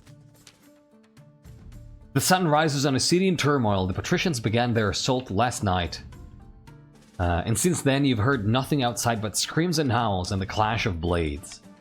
Half the capital is in flames. Soldiers rush back and forth, shouting panicked orders. You haven't seen your marshal since the night before. Perhaps she's already dead. Your honor guard are in the streets outside the palace, building a barricade and organizing last-ditch defenses. Vital work, but you're vulnerable without them by your side. The royal court is empty except for you and your cousin, cradled in the arms of his nanny. His crying is giving you a headache.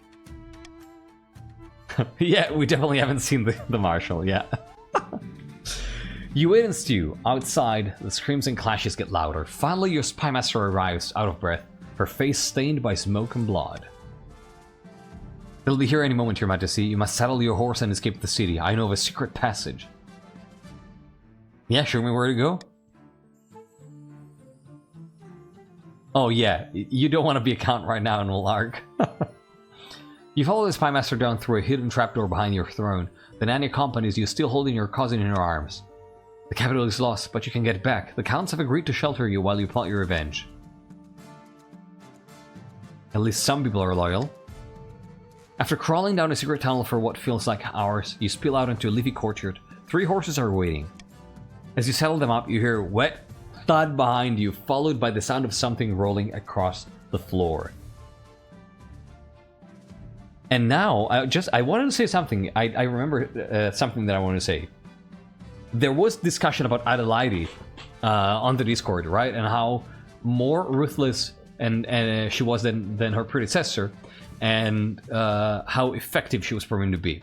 And I also wanted to say, so I think that the previous spymaster had probably had some noble origins, you know, and still had some conduct of honor in a way, right? Like, she still had some traditional values in spite of her position.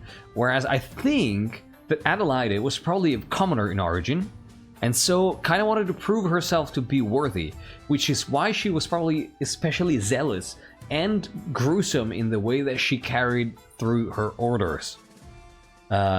So yeah, I think that she's an elevated peasant that rose to the ranks of spymaster and did all she could, all that was in her power, to be perceived as somebody competent and ruthless, and that would, you know, complete the job.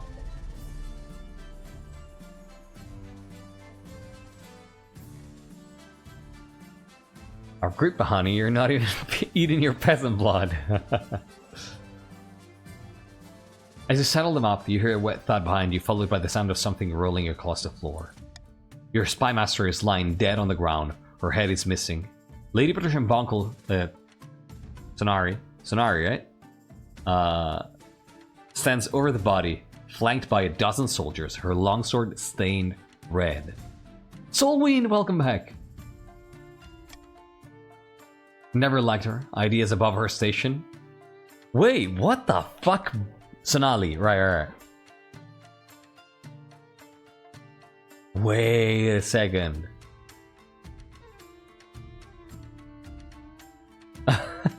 Oh, we can have Adelaide the second.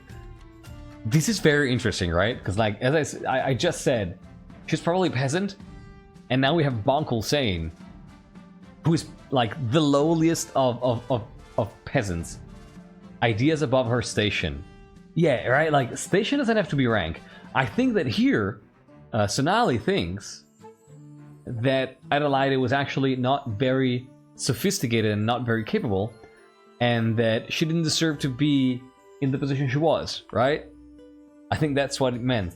What is meant. What a time to join! Yeah, this is insane. You're somewhere in the crowd, Modest Pickle. You're this guy here.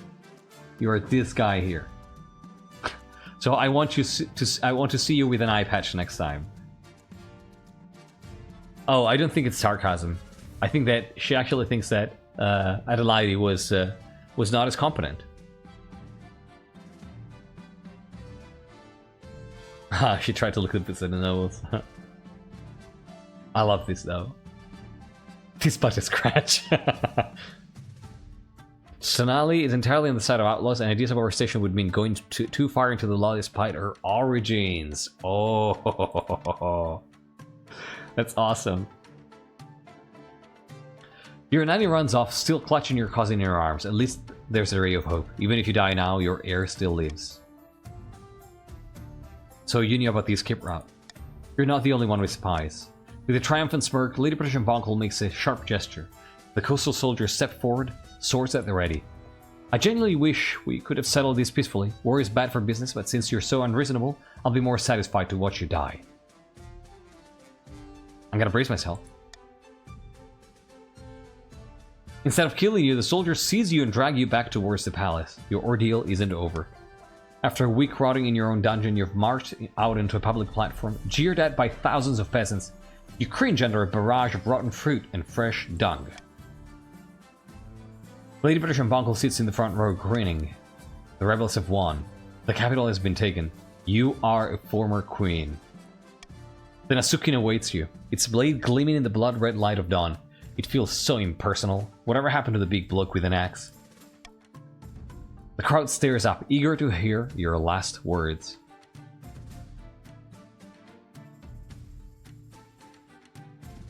The wonders of modern technology is pretty good.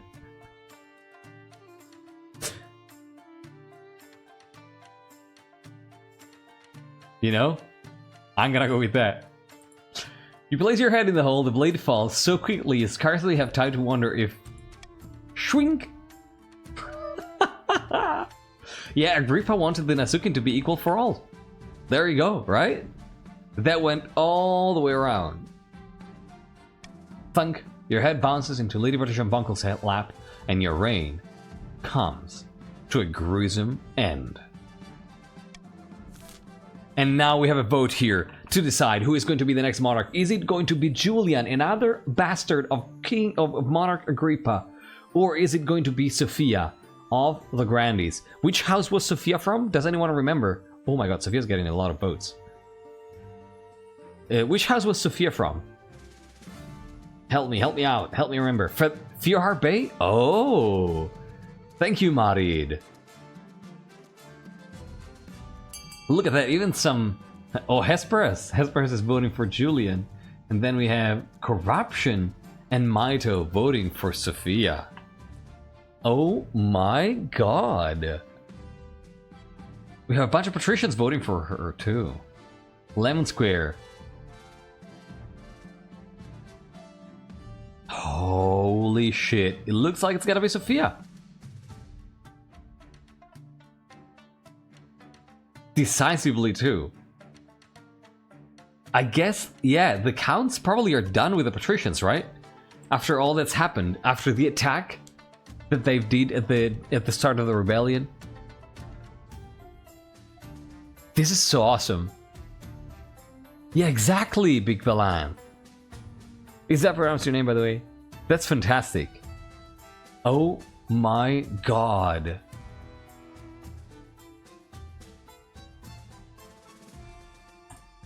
And that's it. Oh my god, Sophia is a badass. I love that dress. Oh my god. Good game, everybody. GG. GG. Congrats to the Grandies for snatching the win during the rebellion there. Oh my god, that's interesting. Yeah, the Grandies sneaking a victory with an alliance with a failing church. Holy shit.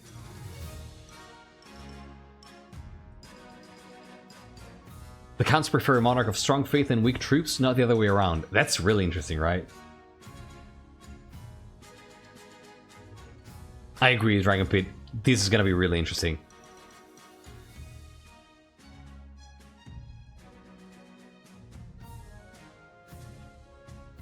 Oh, this is cool. Yeah, that makes sense, Amy. This is the thing with Sonali. She doesn't care about who gets the throne. She just wanted Agrippa III gone. Ah. Kus does most of the work and Grandies steal the victory. That's awesome. I can't believe the Grandies would hijack a rebellion backstabbing traitors. Yeah, right? Like, that's gonna make for some interesting conflict next time. Let's read the end book. Having lost to the rebellious patricians, Queen Agrippa III was dragged out of the palace and decapitated in the city square. As a reward for staying loyal to the Queen, the top counts were beheaded. In public, the survivors swore loyalty to the new regime. In private, they swore vengeance.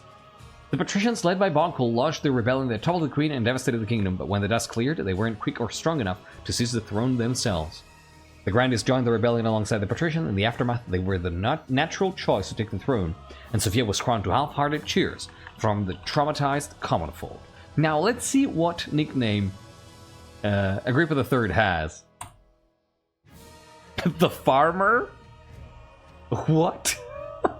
I really want to see what you come up with as an explanation for that. That's funny. That's funny.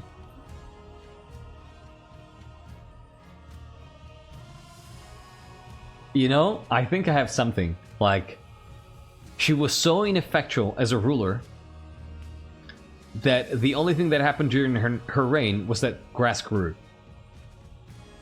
And so people called her the farmer.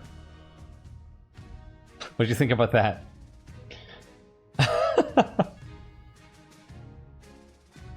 I mean, she didn't really do much for the Eastern famine. Yeah, it's because of the bees, of course. But she didn't actively help the bees. So I wouldn't say that that's the reason why in-game people do that. Or something about all the parties she threw and wine consumed. I don't know. That doesn't feel super relevant. But I please throw reasons for this name at me on the Discord. I want to know what you think.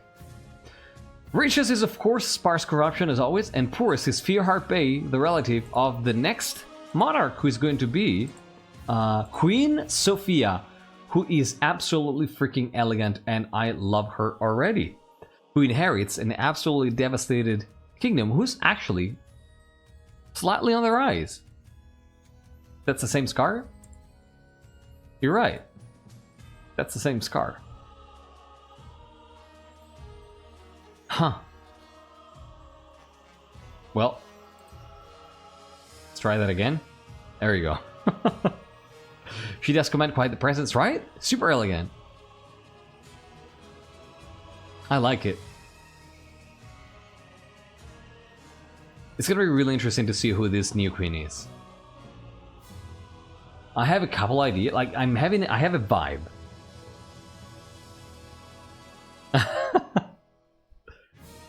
Yeah, I have a vibe in mind from this portrait, but I'm gonna have to read more about her and then decide what she's like. You know, I was about to say the same. I like how she does not have a specific faction color on her person. Yeah. I think if we end up editing her, I might go for some slight yellow, even just like the choker or something, you know? Just the tiniest thing. Sleek Havian, welcome back. Rural parties full of animals. I really like this dress. I want to keep this dress 100%. It's really cool. Really cool stuff. Alright. So Queen Agrippa III, this is how her reign ends in disgrace. Unfortunately for her. Interesting nonetheless. I think that it actually proved to be a bit more filled with interesting lore details than it seemed at first, right? That's pretty cool. That's pretty cool. I like it. I don't know if this will work, but I would suggest removing all the images and the JSON, loading the game, mucking around with customization something every minute, closing the game, then putting it back, all back. I would kindly ask you to remind me to do this like at the start of next week, if you don't mind, because I won't have any time to do it before Monday. Right? Okay. Well, because scouts were our only loyal faction, and all she did during her reign was give them bees. Let's not focus on the bees, because the bees, really, she wasn't enthusiastic about it. So in-game, it wouldn't make sense for people to call her the farmer because of the bees. She didn't want the bees. She wanted the bees gone because she was afraid there might be a demon behind them. The thing I'm personally most interested in is how the counts just didn't give a shit. Be part in the middle of a war before logging out of the war entirely and only showing up for the end vote. I think we have to remember... Yeah. Let's try to remember also what happened yesterday. The queen wears neutral colors because she wants to be seen as a queen for all the realm, overcoming the blood faction in the civil war but ushering in unity. I'll think about it. I usually let it sink for about a week and then decide shortly before the next game. That's an idea that I'm considering too. We'll see. Might end up changing it, might end up not changing it. I need to get an idea of who this is.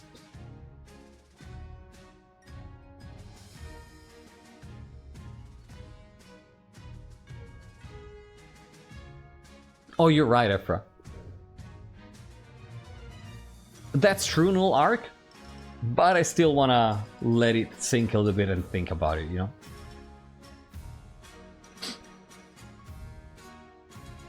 But this is really cool. This is really cool. I'm like, one thing, the thing that I'm most curious about is where this queen... So this queen, I would say, is definitely more politically savvy for two reasons, right? Because she managed to get the Grandies to the end stage of their scheme, so almost getting the throne by scheming, and then when that was not working out, she managed to lead them to join a rebellion, make a pact with the church, and steal the victory away from the patricians. So she must be a very politically savvy individual.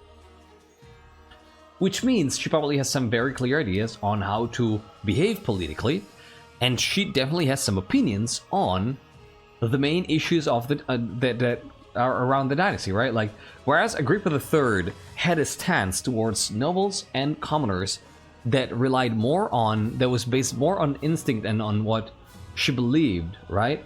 And didn't stem from deep thought and reflection. Sophia, I think, definitely has a stance that comes from some, like, she is aware of her stance, and I think it's going to be interesting to figure out what that stance is. Interesting stuff. Interesting stuff.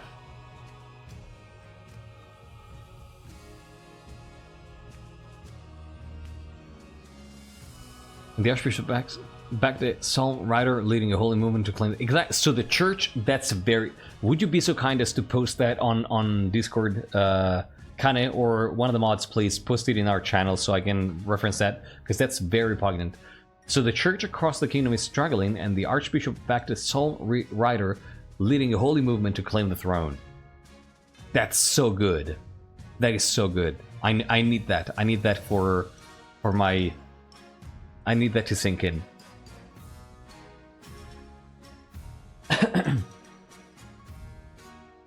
Some might interpret these as the miracle. Yeah. Might be, yeah. I was also thinking of changing the miracle in the future, so... Yeah, I agree, Maito, yeah.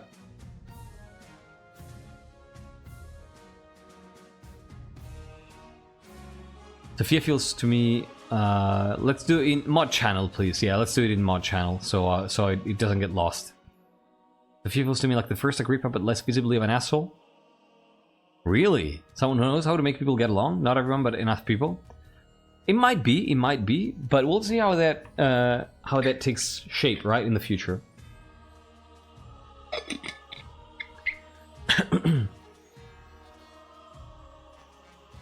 Oh yeah, for sure. All right.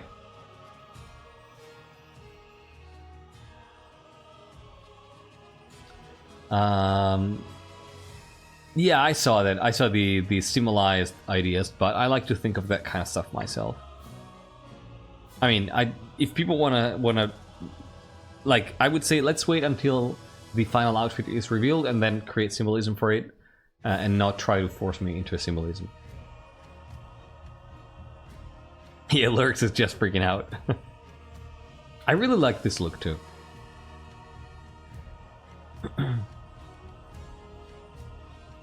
All right.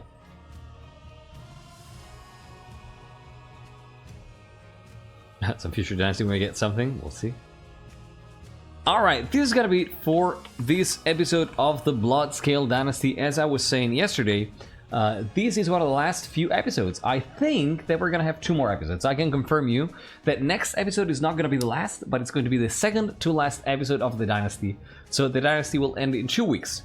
We're gonna play the reign of Queen Sophia, and then the reign after that, and that is going to be our last episode, alright? So, if you have any narrative threads to tie up and conclude, keep in mind you have about 2 or 3 weeks, because there is usually an extra week of role-playing at the end of the Dynasty. But start moving towards that. Start moving towards that.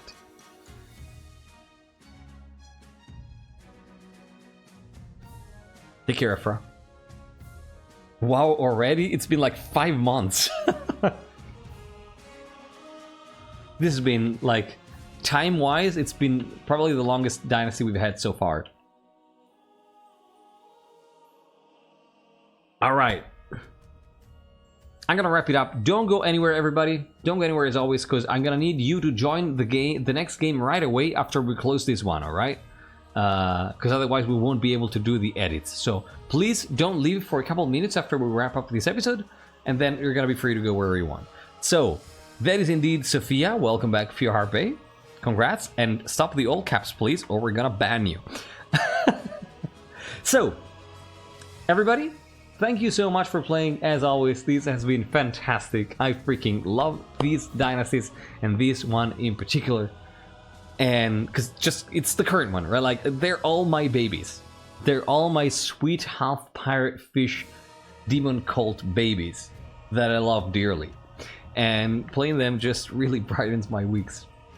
I'm very tired. I was very tired, but I'm happier than I was when I started tonight. So thank you for making this possible. I cannot wait to play again and then conclude this one and start a new one. And I'm so looking forward for the many stories that we can tell together, because they are amazing. Like, you are so creative, and I love you all immensely. So this is gonna be it for episode number 11 of the Bloodscale Dynasty, and I'll see you all next week for episode 12, the second to last episode of the Dynasty. Thank you for playing, and see ya.